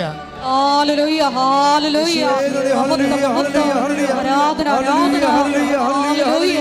യേശുവേ ആരാധന ഹല്ലേലൂയ. ഹല്ലേലൂയ. ദൈവമേ മഹത്വം. ധ്യാനം ചെയ്യുന്ന എല്ലാവരും ഈ ധ്യാനം വീണ്ടും കേൾക്കണം. ഇത് ഓൺലൈനിൽ ദൈവം തരുന്ന ധ്യാനമല്ലേ, ഇത് വീണ്ടും കേൾക്കണം. കേൾക്കുക മാത്രമല്ല, ഷെയർ ചെയ്യണം. ബഹുമാനപ്പെട്ട ജീന സിസ്റ്റർ കഴിഞ്ഞ പ്രാവശ്യം കമ്മിറ്റിയിൽ ഒരു സംഭവം അവതരിപ്പിച്ചു. 2 കൊല്ലമായിട്ട് ഉടമ്പടി ധ്യാനം കൂടാത്ത ആൾക്കാർ ഉടമ്പടിയാണെന്ന് നടക്കുന്നുണ്ട്. ഉടമ്പടി ധ്യാനം ഒരു ദിവസം, ഒരു ആഴ്ച ധ്യാനം നിങ്ങൾ കൂടിയില്ലെങ്കിൽ നിങ്ങൾ ഉടമ്പടിയുടെ ഭാഗമല്ല. അതറിയണം. ഉടമ്പടി 2 കൊല്ലമായിട്ട് ധ്യാനം കൂടെ, കാര്യം അവരോട് പറഞ്ഞില്ലെന്നാണ് അവർ പറയണത് ആരും. അപ്പം അതുകൊണ്ട് ഉടമ്പടി ധ്യാനം കൂടുകയും ചെയ്യണം, അത് ഷെയർ ചെയ്യുകയും ചെയ്യണം, സാക്ഷ്യവും ഷെയർ ചെയ്യണം. ദൈവത്തിന് തോന്നണം നിങ്ങൾക്ക് നിക്ഷേപം ഉണ്ടെന്ന്. അങ്ങനെ തോന്നിയ പരിശുദ്ധ ആത്മാക്കളുടെ വീണ്ടെടുപ്പിന് വേണ്ടി പ്രവർത്തിക്കുന്നതാണ് ആത്മനിക്ഷേപം എന്ന് പറയുന്നത്. അത് നമുക്കുണ്ടെങ്കിലേ പിന്നെ നമുക്ക് വേറെ അതാണ് നമ്മുടെ കോൺഫിഡൻസ് ആയിരുന്നു കവനൻ്റെ ഒരു പ്രധാനപ്പെട്ട ഫുഡ്സ്. ഒരിക്കൽ കൂടി മരിയൻ ഉടമ്പടിയിൽ സമർപ്പിച്ചിരിക്കുന്ന എല്ലാ വിഷയങ്ങളും ദൈവമാതാവിൻ്റെ മധ്യസ്ഥയിൽ, ദിവികാരണ സന്നിധിയിൽ നമുക്ക് സമർപ്പിച്ച് ഒരു നിമിഷം മൗനമായിട്ട് പ്രാർത്ഥിക്കാം.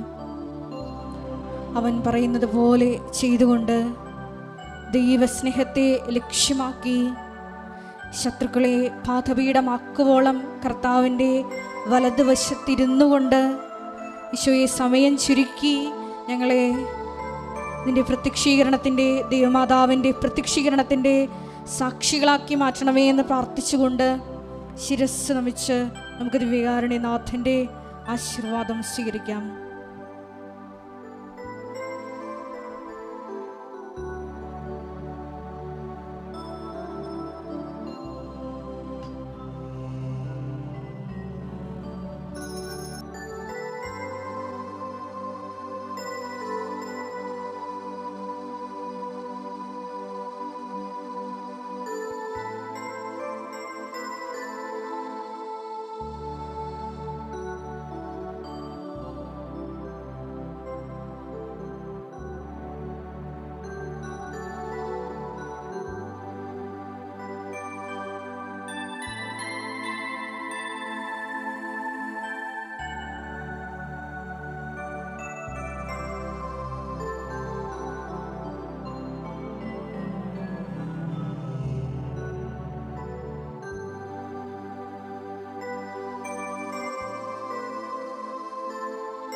പരിശുദ്ധ പരമമാ ദിവ്യകാരുണ്യമേ,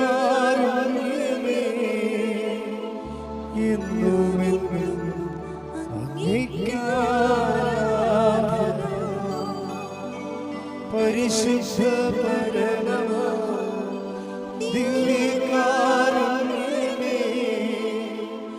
എന്നുമെന്നും അങ്ങേയ്ക്കാരാധന.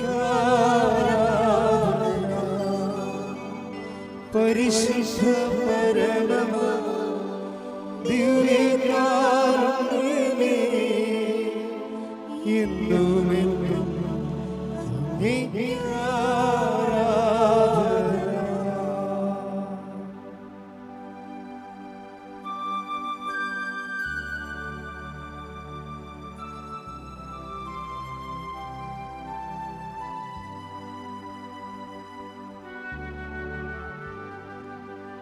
ആവേ ആവേ മറിയ, ആവേ ആവേ ആവേ